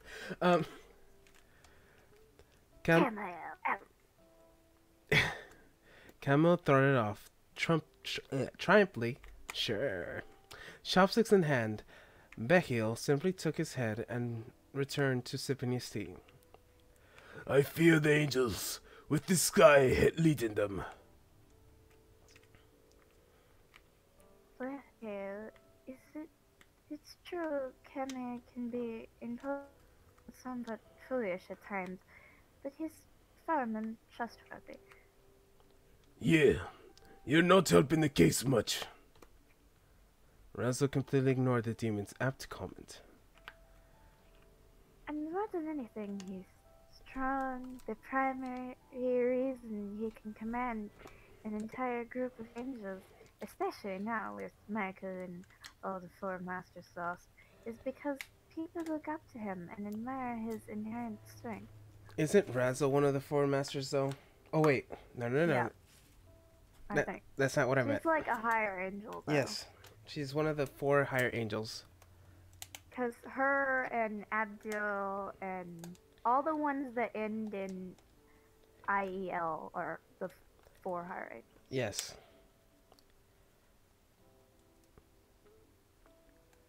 Sorry. Oh, right. Whoa, is he really that amazing? Then again, I could tell he was something else when I inspected him with my eyes. Okay, was that not part of the first story?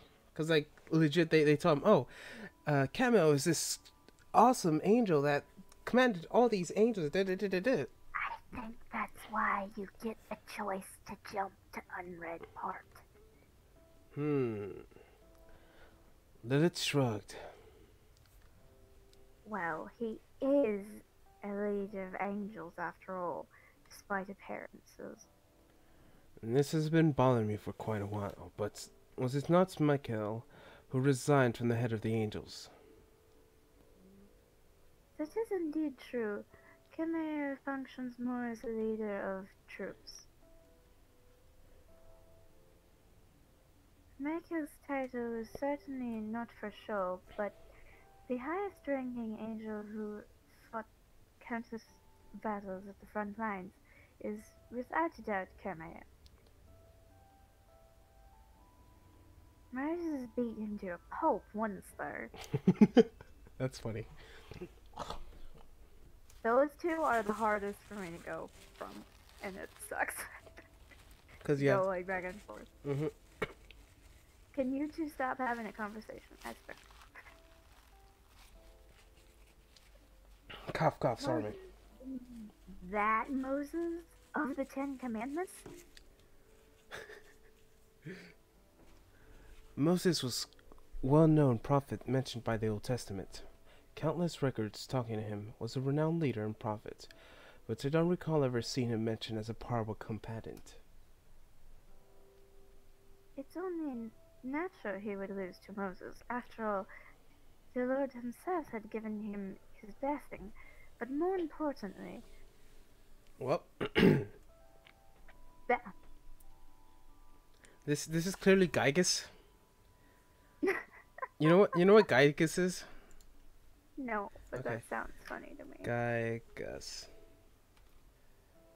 Oh my god. Why does my mind immediately think she hasn't been on in like 5 hours? She's dead! I know she's at school too, but I think she's dead. Copy. And paste. And now you see what it looks like. Oh, Doesn't it look like that? yep. Yes. Guy was a total badass, 2 meters tall, weighing 120 kilos. All in all, he fought the Candidates, while shouldering the Ark of Covenant and the 10 Commandments inside. What the freak? That sound just now, that was that was history crumbling to dust. Moses sounds awesome. Oh my gosh, Stormy believes everything they tell her. Stormy is me. Stormy is our love child, remember? I told her that, but that wasn't. Stormy is both of us at the same time. Yes. And it's creepy. I had, Very, very creepy. I had always pictured him as an elderly man with a long white beard. Oh my gosh. Razzle. Oh, okay. I was reading it, but apparently I forgot to press the push to talk button. Ah. His very surplex and left hooks were on the level of combat techniques one would see during today's very tutors. I don't know what that means. I'm gonna Google it. Oh, Vi tried again. Woo! tutors.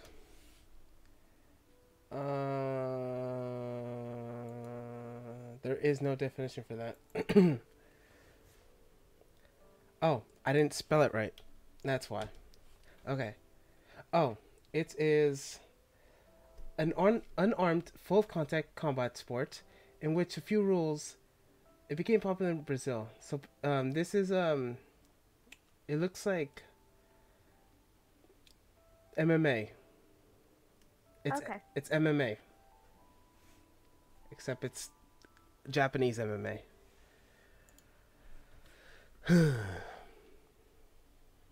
Wait, that dimwit challenged him barehanded.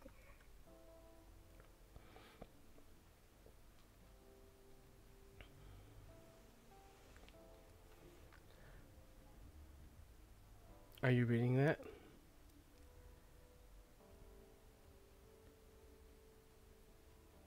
Are you there? Discord died real for a bit. Oh no. My opponent fights with his fists, so shall I. Were his exact words. He was tremendously depressed afterwards. Of course. No surprise there. Guess I can understand that. Is this like a throat clearing thing? Aside from that one exception, Cameo's strength truly is perilous. His three weapons, destruction, rehabilitation, and death, are particularly fearsome. Yeah, death. Death.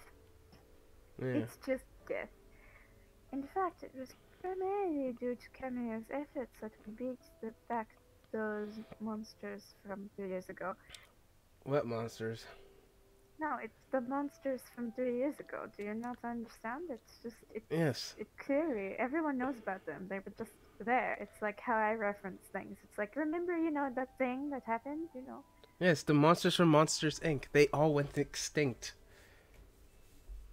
Look at Stormy right now. She's just like, oh my god. Right, that did actually happen, didn't it? Sure brings out some memories, huh? It's like you weren't even there. Aw, I remember it too. It was only a maiden of 8 years. 8 centuries. No, just 8 years. Hey. Hey! Not buying it. Lilith, you are not convincing anyone. Oh, well, I know, right? I know! Lilith's mood darkened. There was no way to console her.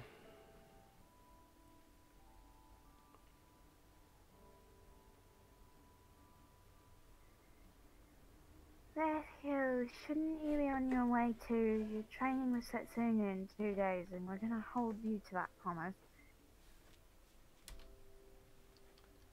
Behel stood up with a grin and gave a quick wave. Anyways, I'll see you in 2 days, Tender Setsuna, and be prepared to blood sweat by the time we're done later. I appreciate what you're doing for me. We shall look forward to our training. Bye-bye, Professor Bill. It's Kumamoto. That was Stormy. Kumamoto anyways, I'm off. Behel left, leaving the room to its usual 4 residents. At least, that's what I would have thought, had Lilith not gotten up and yawned with her arms outstretched. And I'm beat. Dead tired, even. This day was just too much. With that, I said I'm off. I'm off to take a bath and hit the site. So take care for the rest, okay? Setsuna did most of the work, though. Guess so, but you see, I'm a lady, and ladies have tons of stuff to deal with. Anyway, I'll catch you later. Wait a sec. Might as well use this opportunity. So, why don't we take a bath together? I see. Sink in for a bit. It's my kind of fanfiction now. Yeah. Yeah, it is. I think it's everyone's kind of fanfiction. Whoa. You say the weirdest things sometimes, you know that? Sure. As she smiles, like, yes, please. Mm-hmm. You know there's a reason why I wear clothes like this. No, I mean, I don't think it's that big of a deal. Just a gesture between good friends. Yes, of Oh, course. yes, Army. Oh, yeah.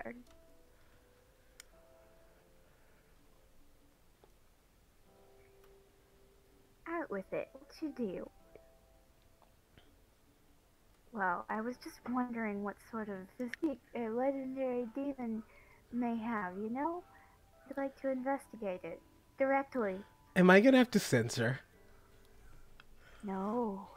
Yes, I will, because, like, I've sent you an image of things. Well, yeah, but no. Not for you. It won't be censored for you, just the people that are watching it. Wait. I've got it. Uh-huh. Cover it with the fish and the smoke. That's exactly what I was gonna do. How did you know? Because you wouldn't go get an actual sensor bar. Yeah, how do you know? There's a fish. The fish is the sensor bar. Mm-hmm. Sarmi is the fish. Oh, yeah, to actually see the fish. There you go.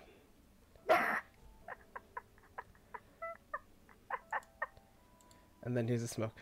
But, like, see how it's, like, slightly transparent? Oh, yeah, it is. Ooh. It's gonna be fun when you see it later.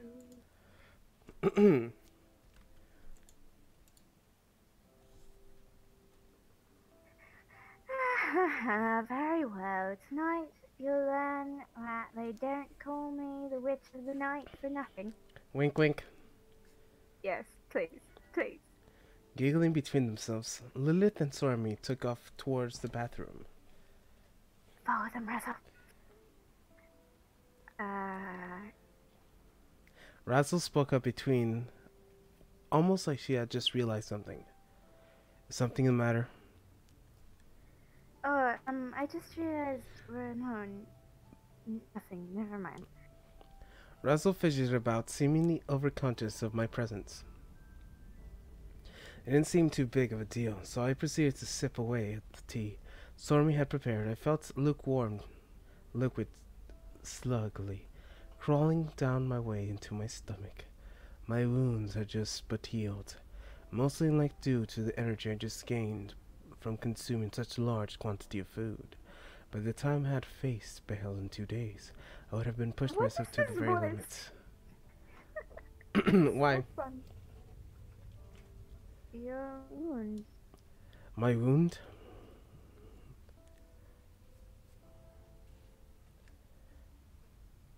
Oh, it's still me.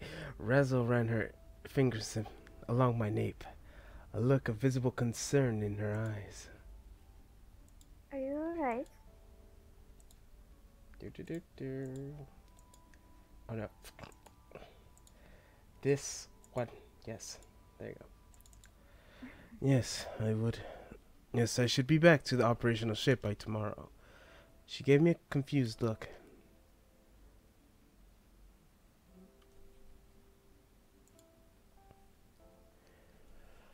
Cough, cough. Are you reading?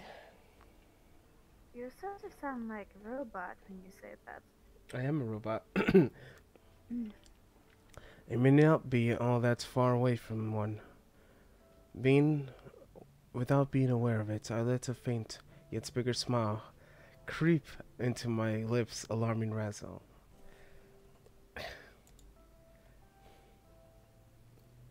You're human, aren't you?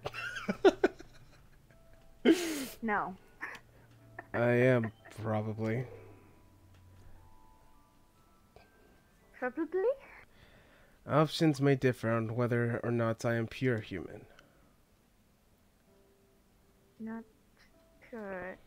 But no matter how I look at you, you seem human, even if you do not possess superhuman powers. Noticing Razzle's distress, I decided to make a little confession of my own. That's how I was created.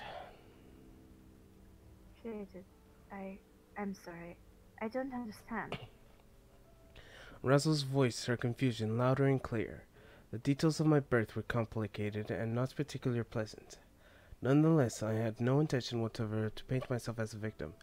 In anything, I was an aggressor in that world, the worst possible kind. Yes. After I turned my back on the very world that burned me, razing it to the end to the ground. I, Tendo Setsuna, am an artificially created being. I rapidly developed the life sciences, eliminating the need for parents to give birth to a human being. The warmth of the mother's womb was no longer needed, and even fetal memory existed. This technology served those who, despite wanting children, wouldn't give birth to one due to certain circumstances. Whether or not such a practice would be considered ethical varied from person to person. However, I was different. The reason behind my birth was vile and repulsive. If one were to ask 100 people, all of them would no doubt be agreed on that front. If Razzle learned of that, she would no doubt say that God would never allow such a thing. In my world, there was no God who would forgive anything. However, I decided to hold my tongue and not say a single word.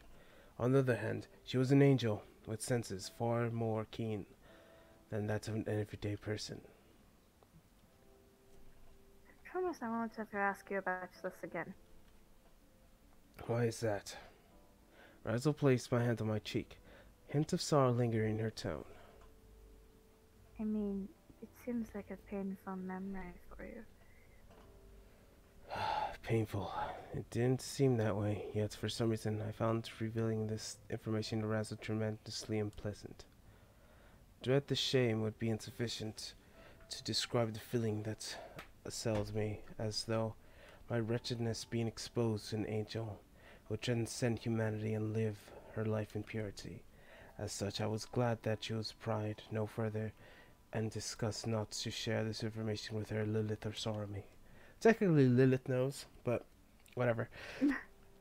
My past was unremarkable in every sense of the word, lacking even in shred of value that would prompt a historian to record it.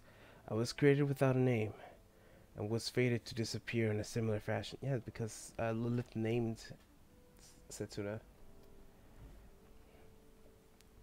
So why did I cling so desperately to the name that she had given to me? It truly was a mystery to me. I simply did not wish to lose my name. I cared little for my 5 senses, nor did I crave omnipotent power. But the name Tendo Setsuna was one thing I refused to part with. Kind of how like Sorami is like, yeah, I don't know my real name, but like I care about the name Sorami that you gave me. Mm-hmm. You seem like you're in pain, but why? You always act so calm and collected. Maybe because I am calm and collected in every situation, being able to face pain, despair, anguish head on without batting an eye, unfazed by reality of returning to nothingness upon death. Razzle shook her head, an expression must have not been a pretty sight.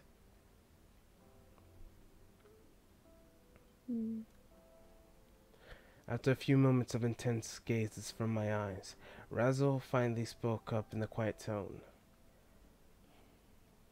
Your favorite food? Excuse me? Your favorite food? Do you have one? Following the brief moments of contemplation, I presented her with an answer that reflected the reality of my situation the best. I do not. The taste of a meal would it be good or bad on the personal preferences of a diner had no impact whatsoever on its nutritional value. As long as one was consumed the necessary amount of nutrients, that would be enough. Oh, God damn it. No. Truth be told, I wonder if it was needed that much. If I could supply myself with the necessary amount of calories, then no machines in my bloodstream would synthesize nutrients for me. Wait here a second. Oh, is she gonna give him food? Razzle rushed out of the room. However, she did not go very far as I could hear her whispering outside the door.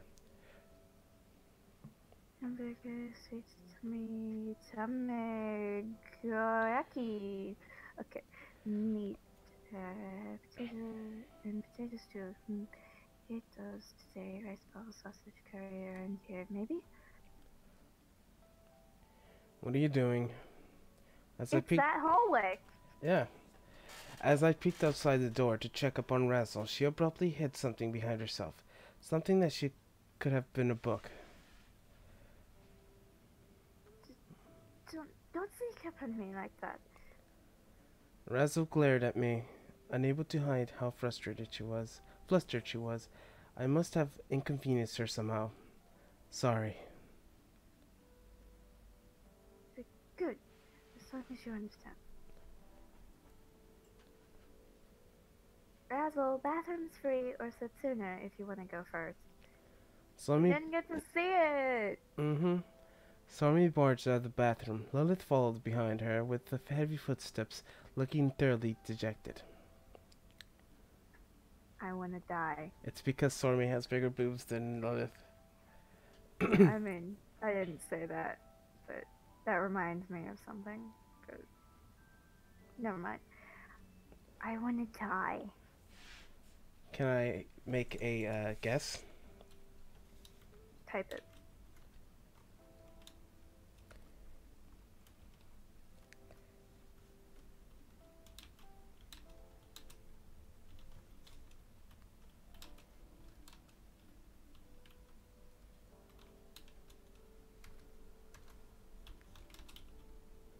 It's a long typing.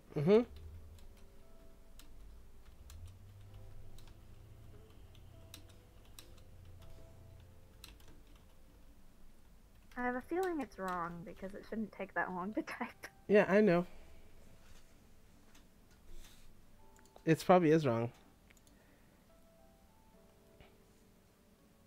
Well, that's true, but That's not what you're talking about. no, but that's true.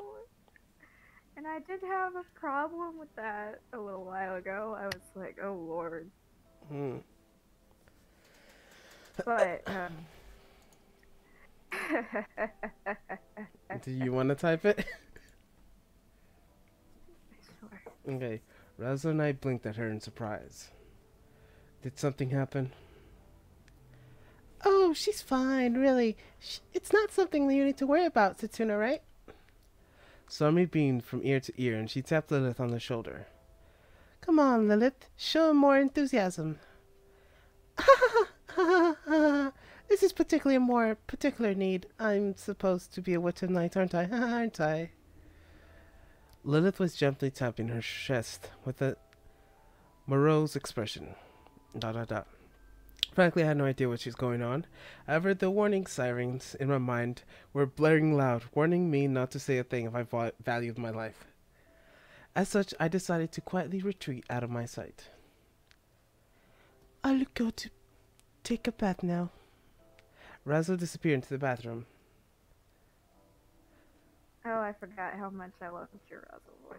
With silent steps, as Lilith and Sormi practically stared at a hole in her back. I wonder what hers are like. I mean, back then when we only saw them through her underwear. Yeah, I remember you were like, you'll be fine. Oh my god, they're huge. Yep.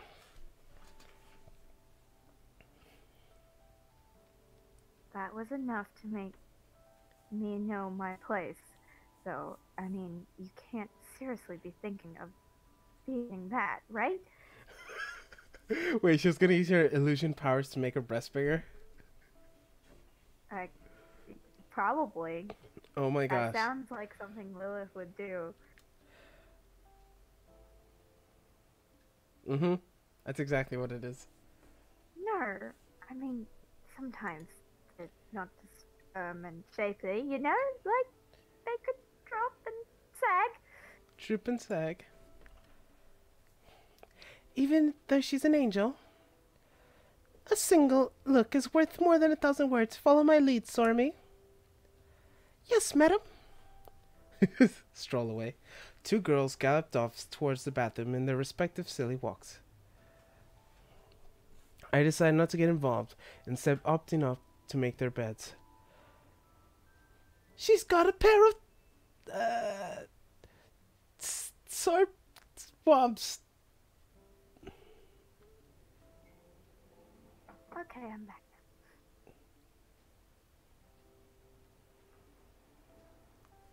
I had no idea what the most powerful hydrogen bomb developed in the Soviet Union had to do with this conversation.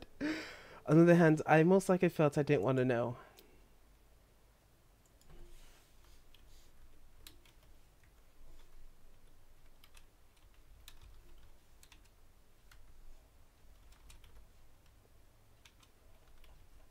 Please, ship now. That night, Sormy and Lilith went to bed holding hands. Both of them were looking positively sullen.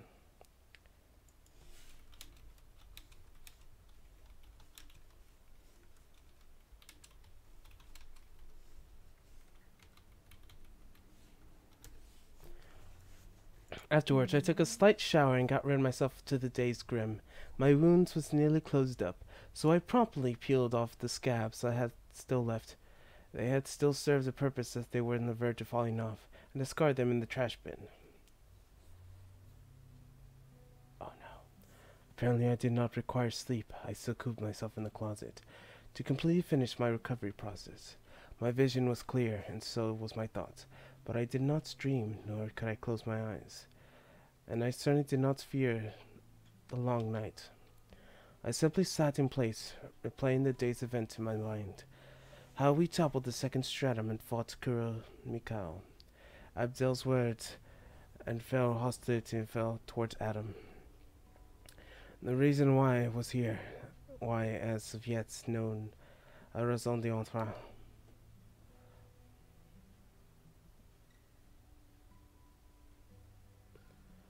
I glanced outside the window and withheld a makeshift sky, with all its stars more or less the correct position thanks to Razzle.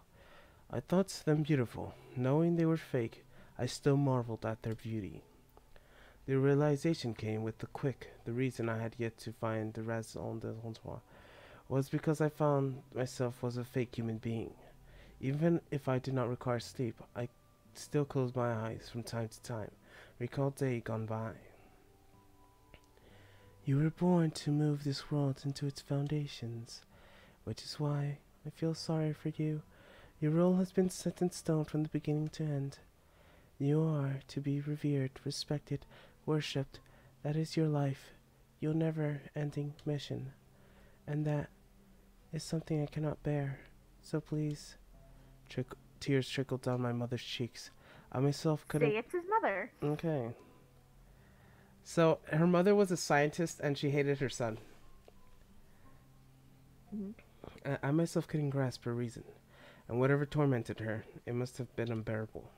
Yep, she's dead. She's out of school now. She should not be doing this. She's dead. I should ask her if she's dead. Okay, do it. Please don't cry. I let the words seep through my lips. My mother, still teary-eyed, simply shook her head and whispered into my ear. You're human, my one, my only Setsuna. Her words were blessed and cursed, married into one. They were yield, temptation, and fear, and broke my heart. That was enough. I decided to stop, shouldering the curse, those feelings, and even love, as well as the lives of 10 billion people that continue to live, an imposter in human form. I turned around and saw Lilith, Razzle, and Sormy, all resting peacefully under their blankets. Even angels and demons required sleep. I suddenly found myself at ease. My hands no longer trembled. Lilith relied to me. Sormy had faith in me. And Razzle, well, at the very least she considered me an ally. If one gaze lingered too long into the past, we risked letting the future slip by. We needed to keep our eyes on my feet constantly, to make sure I did not stray from the darkness road I walked so I could find the right path. For the time being, that would be enough.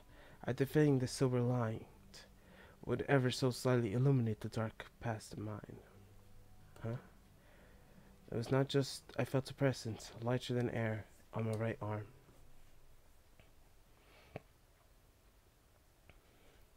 We spent the next day in idleness. The three girls went to separate ways, each doing whatever they pleased. I, too, decided to take a quiet stroll around the campus.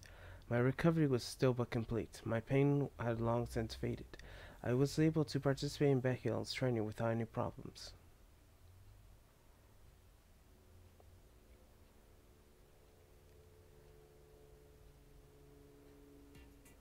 The next day I made my way to the gymnasium, just like I had promised. Bechel stood in the middle of the basket court, looking like his usual self whilst performing a number of warm-up exercises. Ah, there you are. So, you up for this, son? Yes, thank you for having me today. In this place, I was his pupil, and he was a teacher. As such, I saw fit to respond to appropriate politeness, not because I feared receiving penalty of sorts, but rather because I felt it necessary. I felt my heart tightening as I stood in front of Behiel. What I felt must have been fear. Yet, as the demon lord's gaze pierced me, I detected nothing from him, no hatred, no hostility. Its very presence was fear seeped into the depths of the heart, clutching tight into his gap. Right then, despite my looks, I'm an intellectual among intellectuals. A jurist, actually. But in fact, that I'm also a demon lord draws a clear line between myself and mortals like you. Do you understand that, right? Ah, my voice. Yes, I do. Oh, God. The secret naturally lies in magical energy, the power for transcending the laws of physics. One of the angels and demons alike possess. That's the key. A single snap of his fingers, Behel engulfed an area around me. In violent flames, they burned for a split second, then vanished like they were never there to begin with. 4 basic elements: fire, water, wind, earth, are each governed by the laws of physics. However, the moment you tap into magic, a power existing outside the category, you are able to break free from such laws. And then snapped his finger and robbed me of the vicinity of air, preventing me from breathing. After a few seconds, he snapped again, making the air return. So yeah, it works a little bit like this. Seeing how you live in this world now, I assume you understand the theoretical level. Lilith gave me an explanation on the basics. Good. That means we won't need to go over it again. Let's move on. The good thing is, even angels and demons have their strengths and weaknesses. When they come to these elements, take Lilith, the Witch of the Night. For example, she's not good with fire. Bright flames are not fit for a black of the night, for such clash with their own existence. That's his darkness, must have been the idea behind it. Conversely, most angels have an aversion for elements of earth. I mean, they spent their millennia in heaven, drifting along the clouds like a bunch of jellyfish, you know. Behel left an enthusiastic gruffle. I pictured Razzle, floating in the clouds like a jellyfish, and found it awfully fitting. So anyway, in order to fight, the masters are equal footing. You must have complete understanding of the power of what we call magic, the very force that exists outside the boundaries of 4 elements. Complete understanding. When it comes to observing magic, forget the laws of physics. However, you should be able to sense it around you. By the way, seeing how Stormy has Gessel's eyes, observation should be no problem for her. Very well, I shall attempt to sense our magic. First day I arrived here, Lilith gave me some training. Okay then. Oh, freak. The moment he said something, crashed into my face with the strength that broke my bones in my neck. How's that feel? Couldn't sense it, could you? I immediately began mending my broken bones, reconnecting nerves while alleviating the pain with dosage sedatives. The entire process still left me immobilized for over 10 seconds. I could not feel a thing. The invisible strike had come to speeds without sounds, without warning, unable to perceive even one institution. In human terms, I guess it's basically like a flick in the forehead. That was a flick on the forehead. It broke my bones. Either way, I finished recovering and stood up. You're not observing magic. You're only perceiving it. When you're face off against masters of the 3rd stratum and beyond, you won't gets far enough so you can do the former. According to Babel, there was a huge difference between perceiving and observation of magic. The former mean trying to detect magic through sheer intuition. The latter, on the hand, relied on the ability to surpass intuition in order to observe the flow of magical energy. Being able to keenly observe the flow of magic will only give you a slight second advantage in battle, but against masters, that will make all the difference. So first skill I need to master is observation of magic. But how do I suppose to master this? Behel pronounced a wolfish grin at my question, a kind that rivaled Lilith's in terms of being able to send chills down my spine. Now that I thought about it, even back then. Tell me, son, do you believe in theory alone is going to prepare you for what's gonna come? Oh, my throat's gonna die. I finally realized why I had this bad feeling about this. You're gonna die. Fire, water, earth, wind. It's Avatar. He is the Avatar. Master of the 4 elements. Hey, that ice looks... I mean, that water looks like ice. It's cellophane. It's rippling cellophane. What? That's what it looks like to me. It's like plastic wrap that is just shaking. Yeah.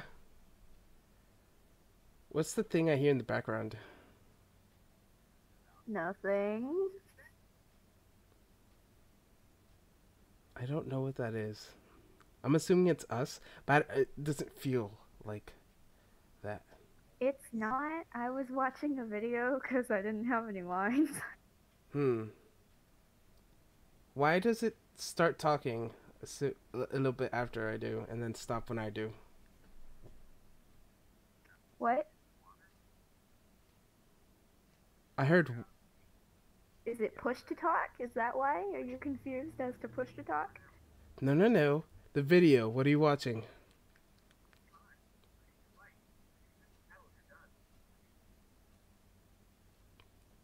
A video? I heard something about water.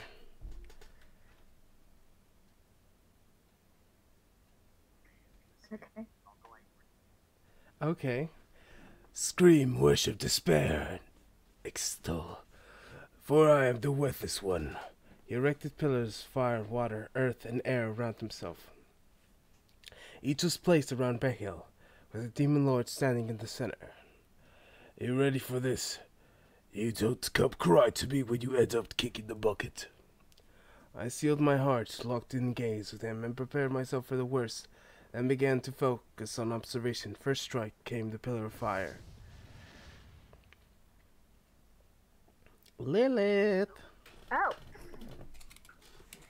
Alright, he's having his training around this time. I'm kind of curious, so I guess I'm gonna take this peek. The moment Lilith pushed the gym's doors open, she was immediately stuck in a fierce shockwave. Whoa, what the hell? The entire gym was a complete state of ruin. Parts of the protective barrier had set up had been damaged, others blown clean away. The bits had stood only smeared blocks of dark crimson. It's continue. I will be shutting down your senses of vision, hearing, smell, taste. Evade my blows by relying only on senses of touch. I'm gonna die. The hell slapped his fingers. Oh, wow. You guys sure are going at it. Behel launched 2 pillars, one of fire, other of air, towards Setsuna. Yeah, because they're compatible.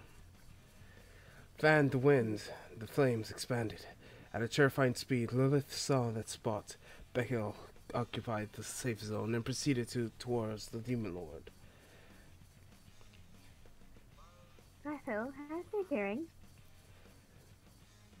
So. He then wasted no time to send the pillar of earth at Setsuna's direction. Solidification, level 10, diamond! The span of heartbeat, the pillar of earth hardened to a precious stone. Setsuna attempted to dodge it, but it was too late. He found his flank pierced into his attack.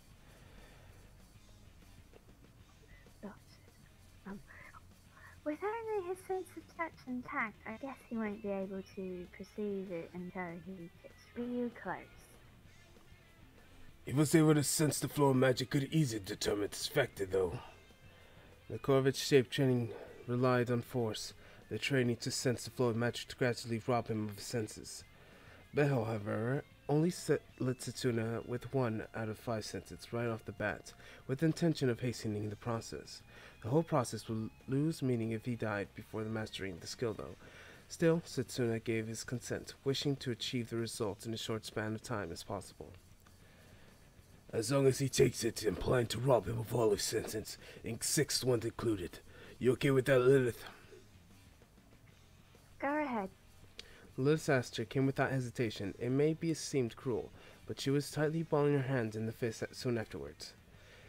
He wouldn't get far if training session of this caliber gave him a hard time in the near future. He would be facing situations far more terrifying than this, battles where he could easily perish, and he would need to emerge victorious.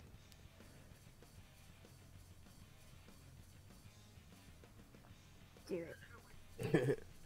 Above all else, Tendo Setsuna himself would not choose the easy way out. Behel... S-hi-ha unit. Aha, ha ha ha ha, that's scary. Behel rolled across the gym. Hey, Setsuna, can you detect the vibrations of my voice through your sense of touch? I can, more or less. His eyes closed, Setsuna nodded in the direction of my voice. Setsuna Behels looked at him with approval. Next, I'm gonna shut down all of your 5 seconds, then your 6th. You can't evade my attacks with intuition here. All you're getting is blind luck, unless you learn to sense the flow of magic. You may even die. I'm aware of the risk. Right then. You go fire, water, earth, air. All pillars ready to fire. The 4 players all shot at Setsuna simultaneously. Huh? Setsuna pressed his hands against the floor, almost like he was doing a crouching start. Status confirmed. I reanalyzed the current situation. I lost all 5 seconds along with the so-called 6th one. I failed to reach the flow of air, along with sounds around me, and perceived smells. Even I opened my mouth, I tasted nothing. Magic was attuned to a subside position far transcending these senses. Magical witchcraft normally made people think of demons, but angels trapped in the power all the same. In fact, calling it a force would have been more appropriate name. It was neither solid nor liquid, gaseous or force, a force that refused to fall under any category of nature. I failed to sense that energy. I could very well die here today. No, I had to rephrase that.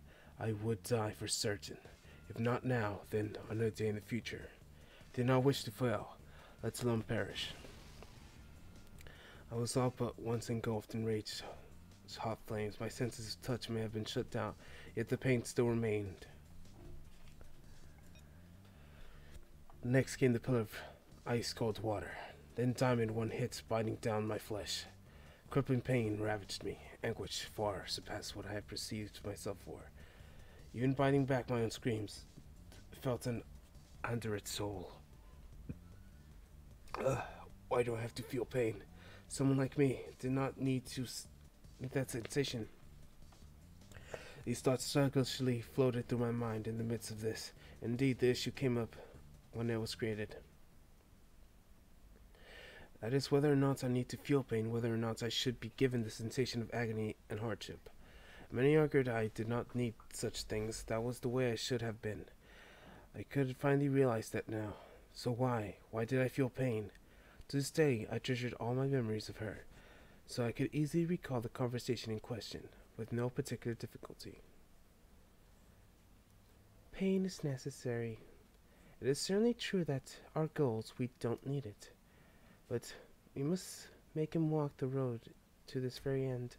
As long as he feels pain, he won't be tainted. As long as he faces hardship, he'll keep pressing on, craving to reach the end of the long road. That is not for debate. That's already been decided. A long road. Ultimately, I couldn't reach the end. They wouldn't make me. Might have been more apt expression. A pain was indeed necessary. It pushed me onwards, driving me to desperation, making me desperate to live. Go grab the food. I'll be Okay. Suddenly I could feel something. I forced my body into motion, having sensed something that went beyond mere sight, hearing, and touch.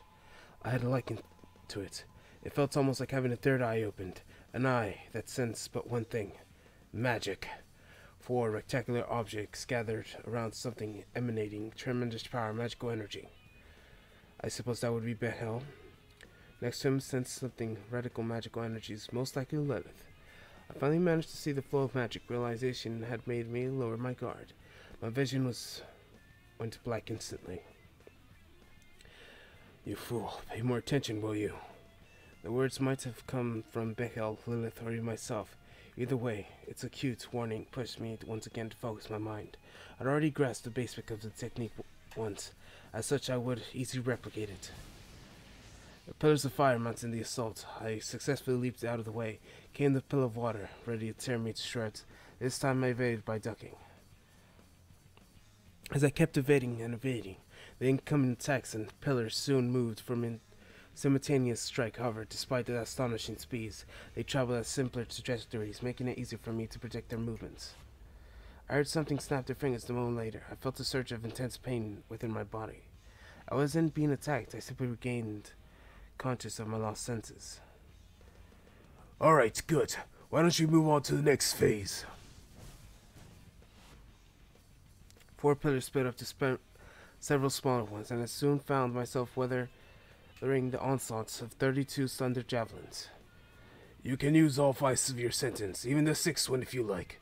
But keep in mind that unless you find a way to sense the flow of magic, you will just be impelled, got it? The javelins all shot out once, before Bahel finished his sentence. Their speed exceeded their sound. Neither my sense of sight nor hearing would keep up with them. My sixth sense proved similar useless. Here, the attack had no blind spots whatsoever. When the javelins impaled my palm, another stack deep into my abdomen. Ice cold pain flared into my entire body, and my nostrils drank into the stench of burning flesh. Simply evading proved inefficient here. What was I to do then? All weapons at my disposal, including the ones within my body, were sealed away beforehand. I had but one thing to rely on. Magic attacks weren't allowed, but I could not use any of such arts. In that case, I need to master it right here, right now. I calmed the insistent chaos on my thoughts. No matter how logical I thought it through, I couldn't possibly clad myself with magical energies. In fact, I needed to tap into the logical. Illogical. Casting aside principle, ignoring proper process with learning to resulting end. In other words, the ability to cloud myself in magic. That meant overturning the laws of physics itself. I believe in. Alongside common sense, not an easy task, at any risk. It would certainly not be given the luxury of taking sudden awakened, where I could master the skill in a heartbeat.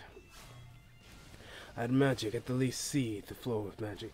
I focused my attention on it, expending all willpower I had to properly sense the magical energies around me. I had to use my eyes, ears, nose, even my tongue to force awareness to myself, full awareness of power known as magic. Indeed, for awareness such as paramount importance of all times, we perceive the flow of time by glancing at the clock. At times, even 10 short seconds would feel like an eternity. However, when there was no such conscious awareness of time, 10 mere seconds flew in an instant. Awareness, awareness, awareness, awareness.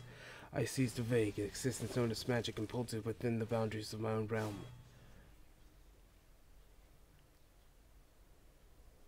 However, the world did not so kind after all. Welcome back. I think we could call it a day now. Michael grinned, broadened, and he inspected me, thoroughly impelled by a number of jailness and the verge of death from bill loss. Thank you very much for your tutelage. I rose to my feet on the verge of vomiting. You're gonna run out of blood at this rate. Quickly, gulp it back down. That wouldn't solve anything, though. For the time being, I began regenerating lost blood through my nanomachines. Having used up all my store energy reserves, I found myself suffering from severe hunger. Yeah, let's go to the infirmary for now. No need. As long as I have dinner, I can recover. Even better, if I could have a high concentrated nutrients. That's an awfully convenient body you've got there.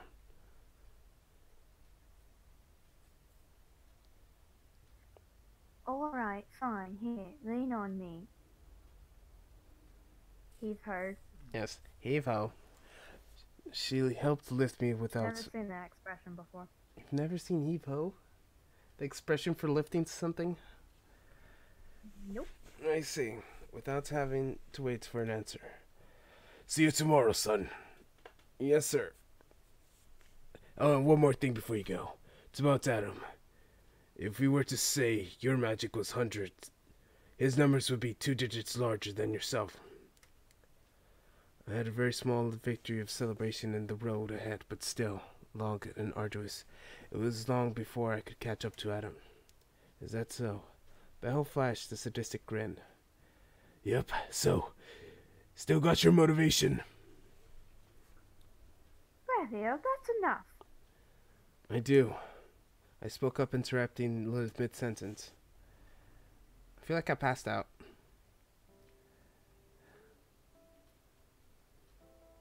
Looks like you've stopped bleeding. Yeah, I made a end it, like, save there and go to another route.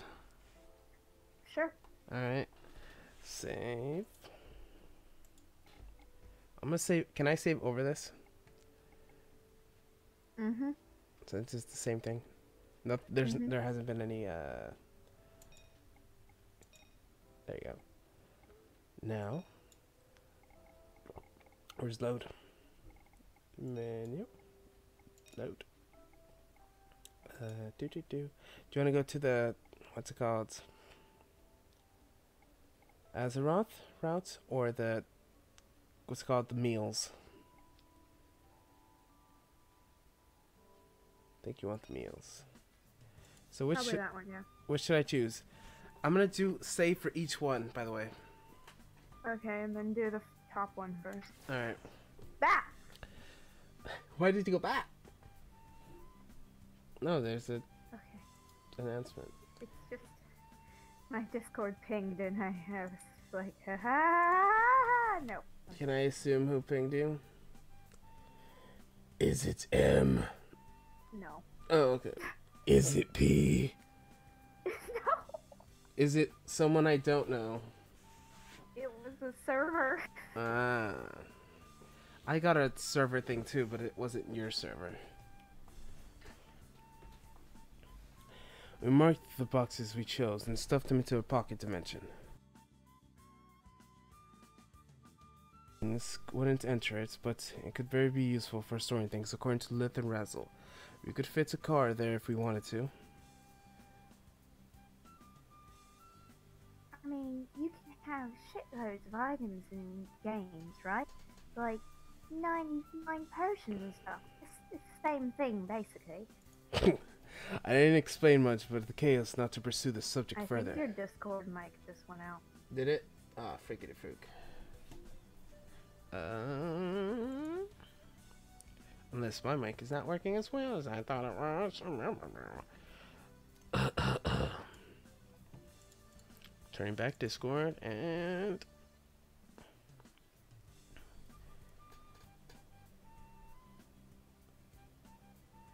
can you hear me? Yep. Okay. Perfect. Do do do do do do. Okay, I too proceeded to store my pecans, the swords, in the pocket dimension. I also stuffed 9 packets of rations into my pocket. Also, my powers consumed huge amounts of energy, so I prepared some extra calories I could intake in case of emergency.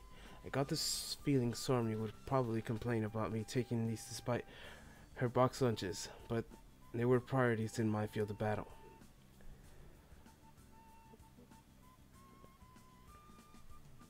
You there? Well then, Setsuna, Storm, let's go.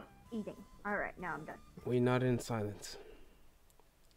As we left the night duty room, we ran into Kamel, a few other angels, probably his subordinates, waiting for us outside. I'll open the doors to the second stratum. Rapunji, you are ready. For you, everything's ready. Oh, right. This is the Buzz, right? The what now? The other guy. Yeah, Future guy. Yeah, future guy. Oh, you're the one doing the opening? You have a problem with that? It's funny because the last Becca was doing the opening for the other one. Yep. Yep.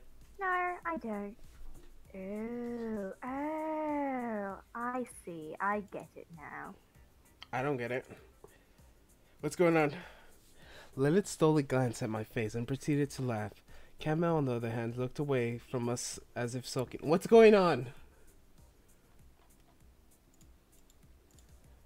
I think Cameo might like Satsuna. Whoa. But I always think that. I wasn't expecting it seems like he's worried about you, my dear. Oh my. I see you weren't far off. Mm-hmm. Lilith poked Mike's side with her elbow. Because remember Lilith's like a psychic? Is she? Like, she's a telepath? Aren't you a psychic? Oh! Mostly. Mm-hmm. It's I'm not worried. It's just that I helped him practice for 2 days. I should partly be responsible if he went out and died at first sight. I understand, and I shall do my best. I'm not feeling your spirit. My apologies. This was the most I could muster. It would not look like, but I was pretty excited actually. It's alright. He's pretty... Wait. Hero... Okay, never mind. Ah. Never mind. Never mind. Yes. Meditation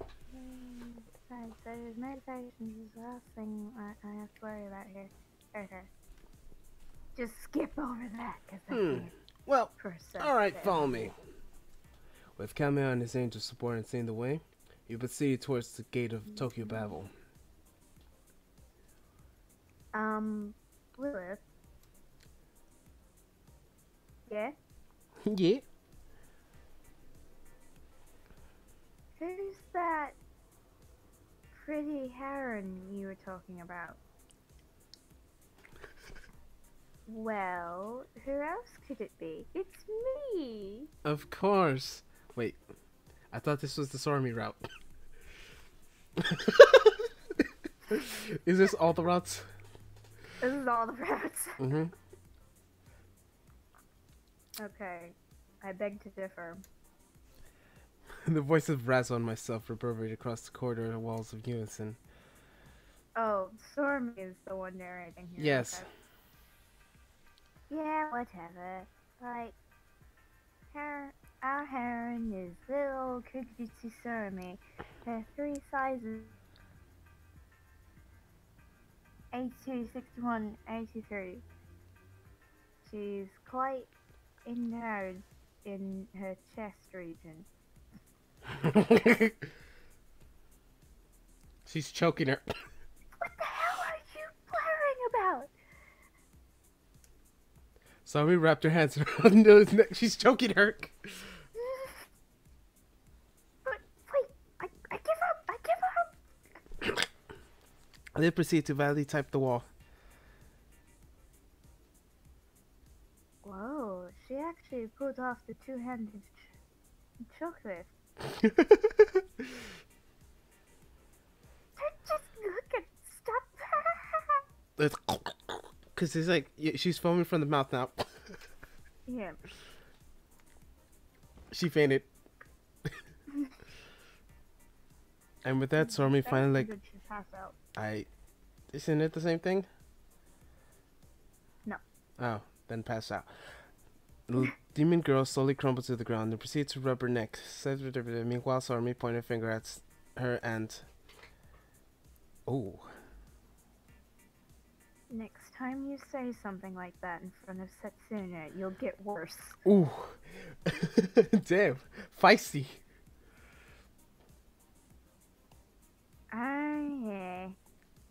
Ha, sir. It's alright as long as it's not in front of him. Haha. Is that something you would do, or is that something M would do? What Sarmi just did. Joker? No. You don't do that ever again. That's probably a Melanie thing. Okay. I don't know. She has this habit of telling me not to do something and then forgetting about it, and then suddenly it's okay later. Yep. Somi flustered, all red in split second, her eyes watering, fingers shaking. She stole a glance at me, looking at the moment. I tried to return the gaze.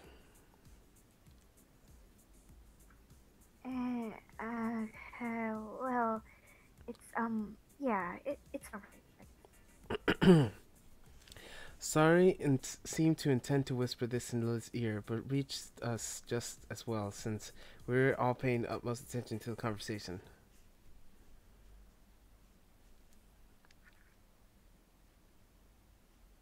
Oh, look, it's the same gate.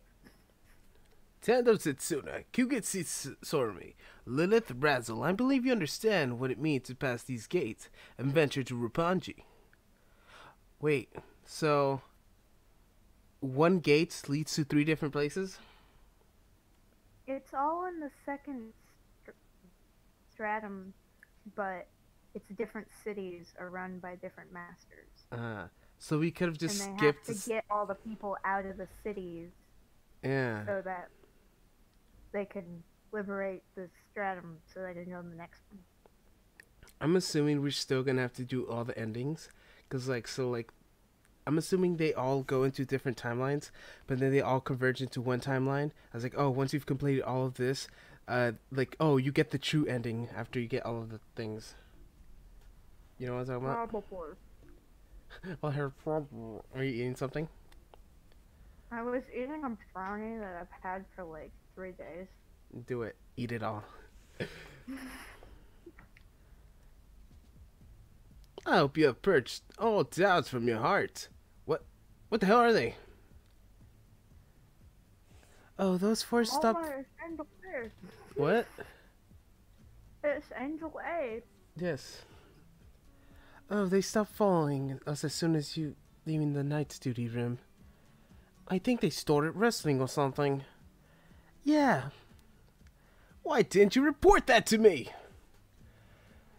What? Lord Kamel, what in God's name are you talking about? We are handing out the angel of love the moment the dimension Amour manifests itself. We cannot let anyone, even someone such as yourself, interfere.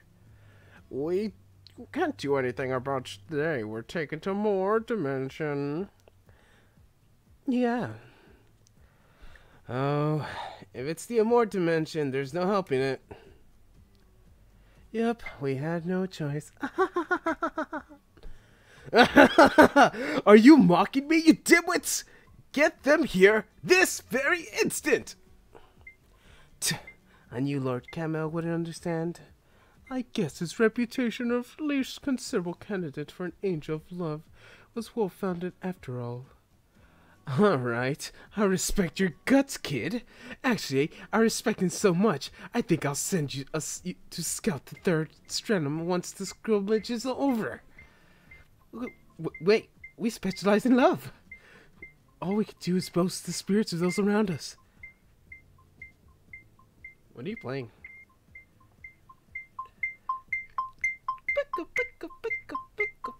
It's a metronome. Yeah, I have one too, but why?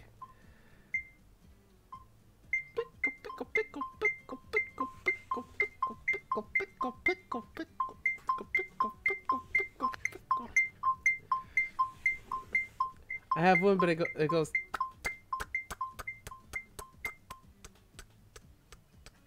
That's how my metronome sounds like.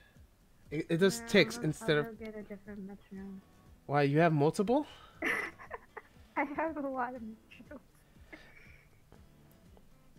Continue. Yes. Don't give up. Angels can do anything. As long as you have passion and guts, you'll be alright. No. No, we won't. Oh, he does love his guts, though. Mm-hmm. doesn't Yes, he does. And so he finally caught up with Kamel. He seems oddly excited for some reason. I looked up at Tokyo Babel's gates once again. It was huge. Probably around 100 meters tall. Merely looking at it caused my neck muscles to ache. he? Wow. Can you open this thing? Of course! Setsuna saw me take these keys. Camel handed us a gold and silver key each. Those were used to open the gates for sinners coming to repent their purgatory. I bet you can figure out how to use these keys yourself. I took hold of the golden key. Sormy meanwhile clutched the silver one. Okay. As we closed the gates, as soon as we noticed two small keyholes on each side of the... Hey.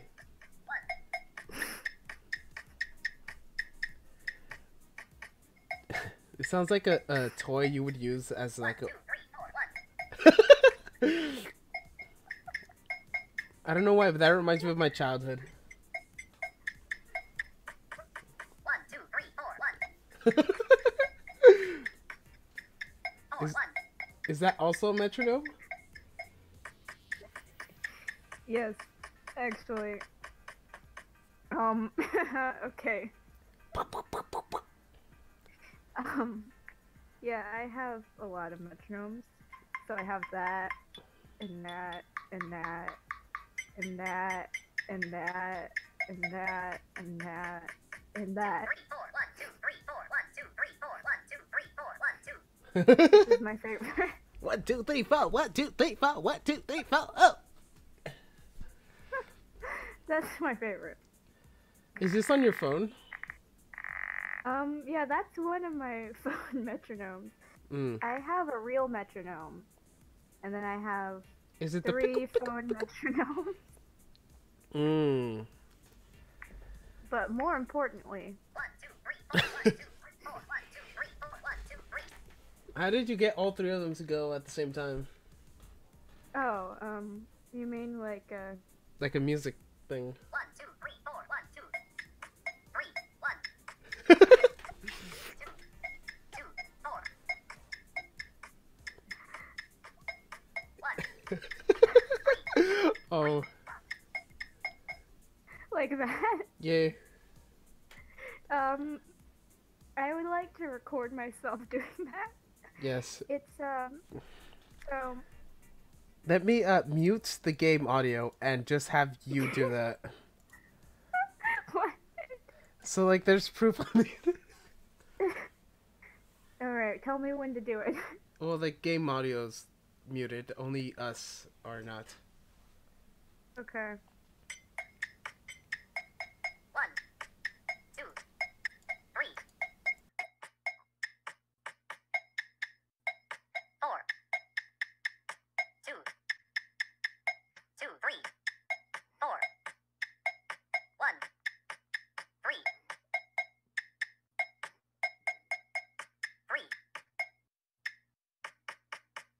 3, 3. Okay, I give up now. It was working better beforehand. I know. So can I let's see. Alright, so this is the thing, Oh gosh.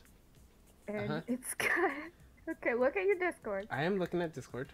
Okay, so this is the metronome, and Yeah. it's got these little things at the bottom, The settings. and yeah, 1, 2, 3. you just click them, and then it changes. So what I was doing was just like 1, 2. doing that, and it made noise. Yes. I see you're Okay. wearing a jacket. So I was what? You're wearing like a sweater jacket thing. Is it that cold? It's not cold at all. You seem like me, because I wear lots of jackets, even though it's like,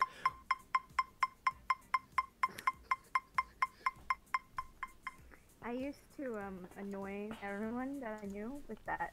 Yes. Rip headphone users. I'm a headphone user. Yeah, but you're not hearing the stream.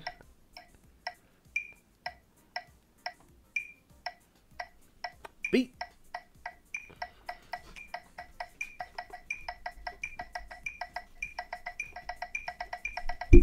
Ow.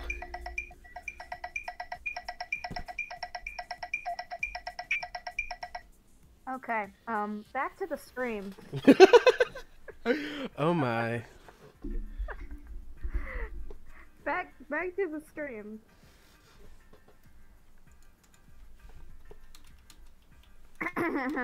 Yes.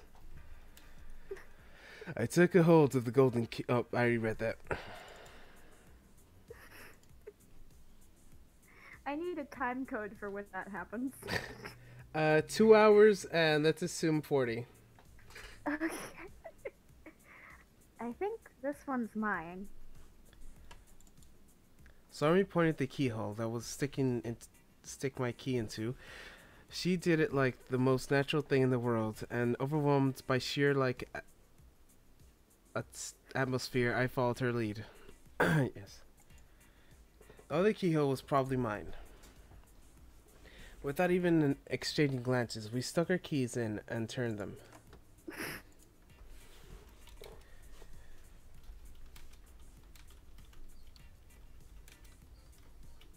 The giant lock just clicked, and huge doors howling like old dragons started to open up. God damn it. This is as far as I could go, Tendo Setsuna. Yes. Don't die. Thank you.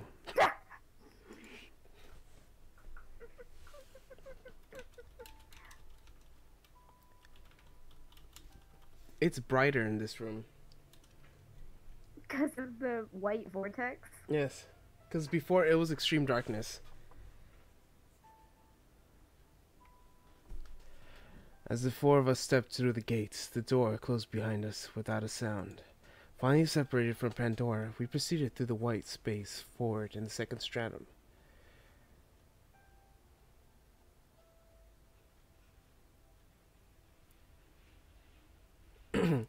This is the whitest thing I've ever seen. I cannot say I like it here too much. The white space white, as far as I could see.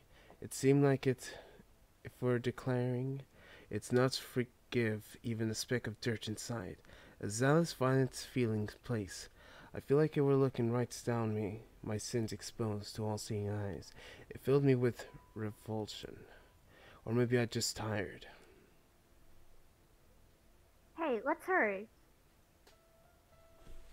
Don't know if that's the tone, but hey, let's hurry.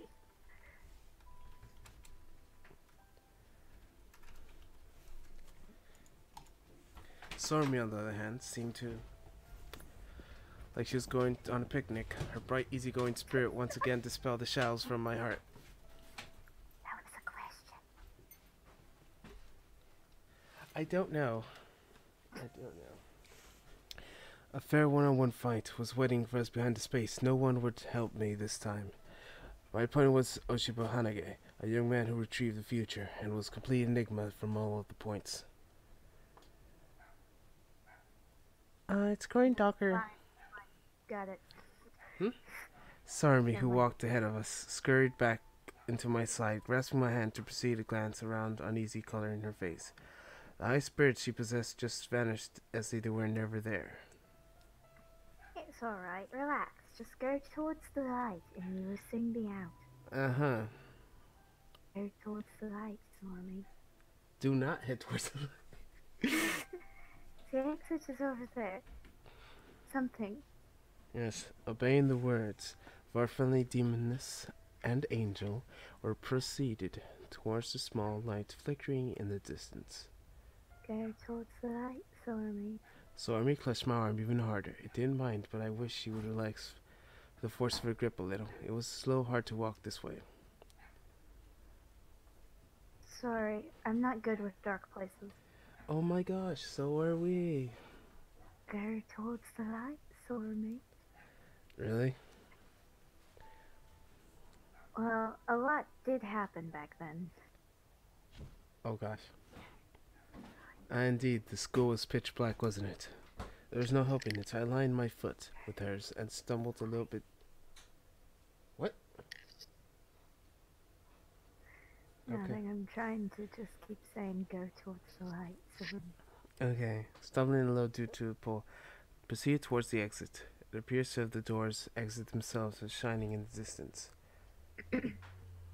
I think this one's mine and that one's yours. Yeah. Like before, we stood in front of each other, keyholes, and turned two keys. An instant light of darkness swept through the open door. Oh.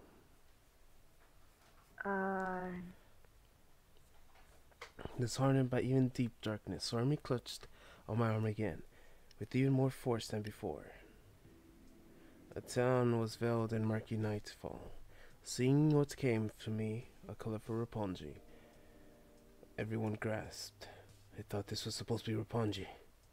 We could barely make out the contours of the town, even by a few electrical lights flickering in the distance. There is no light.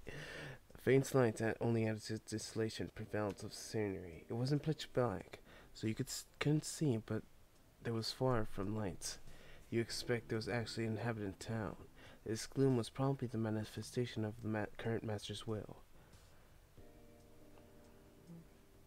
I think this is Ishvahagani's influence. I could hear unnecessary Lilith's tone. Influence? Could one devastate town to its level with influence alone? As we proceeded further from the town, we soon noticed another thing. It's stuff. Razzle summoned the whole situation in a single sentence. Yes? Nothing. Okay. I actually coughed there. Okay. That sounded like an attention cough. No, that was actually like a real cough. I was like, Hashu! Yes, most of the buildings are in this pleasure town were completely wrecked, vertically, horizontal, diagonally, and were bisected at every angle in the book.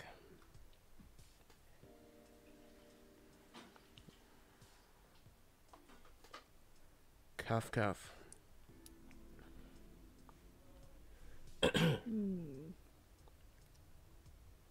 I guess I'm right. Sliced or rather cleaved off, maybe? Holy Lucifer, is there even a sword capable of such a thing? Lilith was... I'm back! Uh-huh. I didn't know you left. My Discord shut down. Oh, so that's why you're so quiet, and I had to read your line. Cross-section of one of the buildings, but jerked like a finger away in the very instant. A pained expression on her face. Her fingertips grew in the color of Christmas. They are so sharp it left even the cross sections sharp as razors. If you forget the rest, your hand on one of those, it'll get sliced all the way through the bone. Ooh. That's goofying. What's that word? Gooifying, because it's Okay. like horrifying, but it's goo. Okay. So, Mia, we should expect to lose you when you trip on your own feet. Oh, that's awful. She's like, I hate No, you. it's me.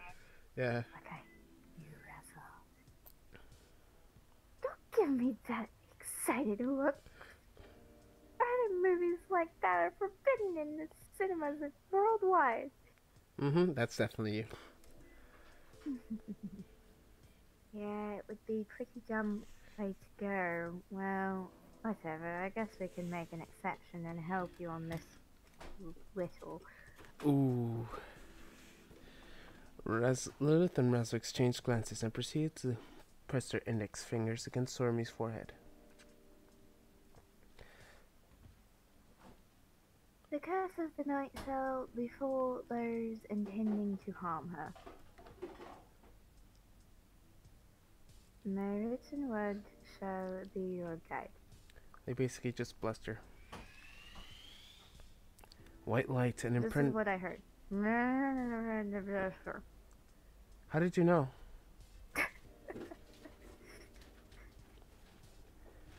Impenetrable darkness paradoxically engulfs Sorami.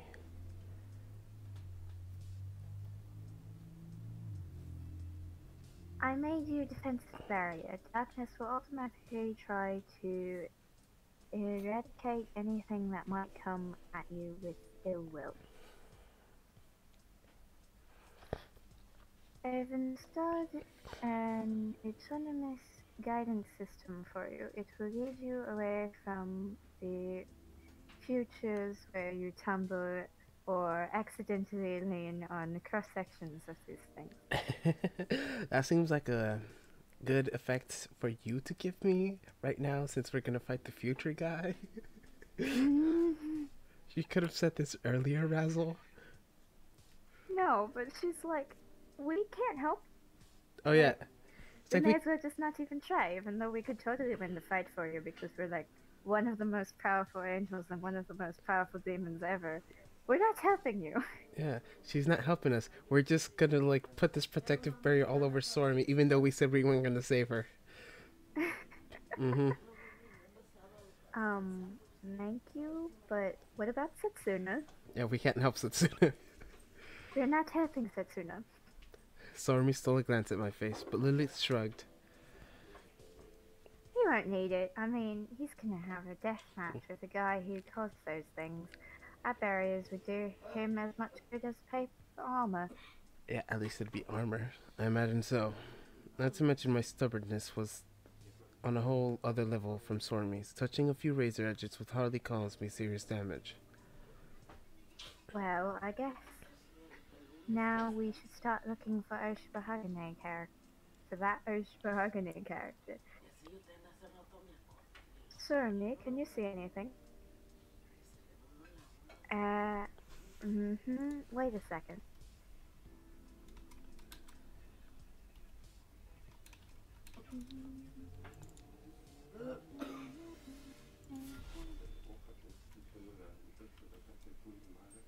Weird, I can't see anything in particular. Yeah, that happened last time too. Oh, then he's either not around or sleeping. I guess we have no choice but to start walking and look for anything suspicious ourselves. Could you please find another maid cafe? Looking for what exactly? I don't know, but this is Oshibahagane's territory. It should be full of hints to his beliefs. It might be a good idea to gather some intel before the fight, don't you think? A reasonable approach. And it did indeed seem reasonable then. However, looking in clues also meant inspecting all places around, and Rapunji was. Lilith? What? Aren't you looking for clues? We sure are. Mind explaining why we came straight to this place then? Is it a maid cafe? Oh, don't worry about small things. It's a maid cafe, isn't it? You needn't worry about what I think. Lilith, that's something you'd say. That's exactly what you say. Lilith seems to randomly pick the bisect building that led us down the stairs to its basement, where it's a maid cafe. Maid cafe. Oh gosh, it's a I adore places like this. yeah, it's not a maid cafe exactly, but it is a It's a stripper cafe. yes, let's go with that. It's something. Did you read the message? Yes. Is that a no? We can't say these things on the public. What? Okay, your turn now. What the frick are you talking about? Nothing at all. Inhaling a deep breath of club air, she suddenly seemed to be having one time of her life. God damn it, what I could precision. Whoa. This is a club, right? The place where glamorous women keep Richmond Company and stuff. Given the name of the establishment was Pink November, I don't doubt it. That's a definite place. Saying that, Razzle nonetheless glanced around the club with the utmost interest. Stormy, on the other hand, had trouble expression in her face. She was probably left very much out of place. Lilith, meanwhile, humming a jovial tune to herself, disappeared into the further reaches of the establishment. That's Stormy, come over here a bit. Yes, please, yes. Question mark? Okay, wait a second.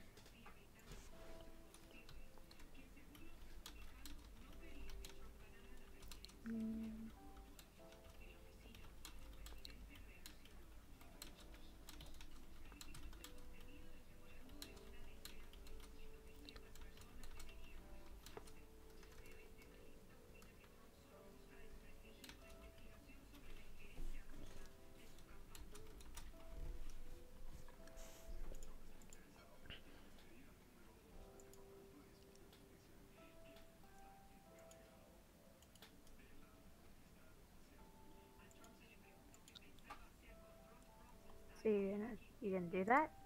Do what? You gonna stop it? Do you want to? That's what I'm asking you. Sure. Alright, we will stop this for now, and then we will continue in a bit. Even though there's no one here to continue anything, but yes. See you later. Stopping stream in 3, 2, 1.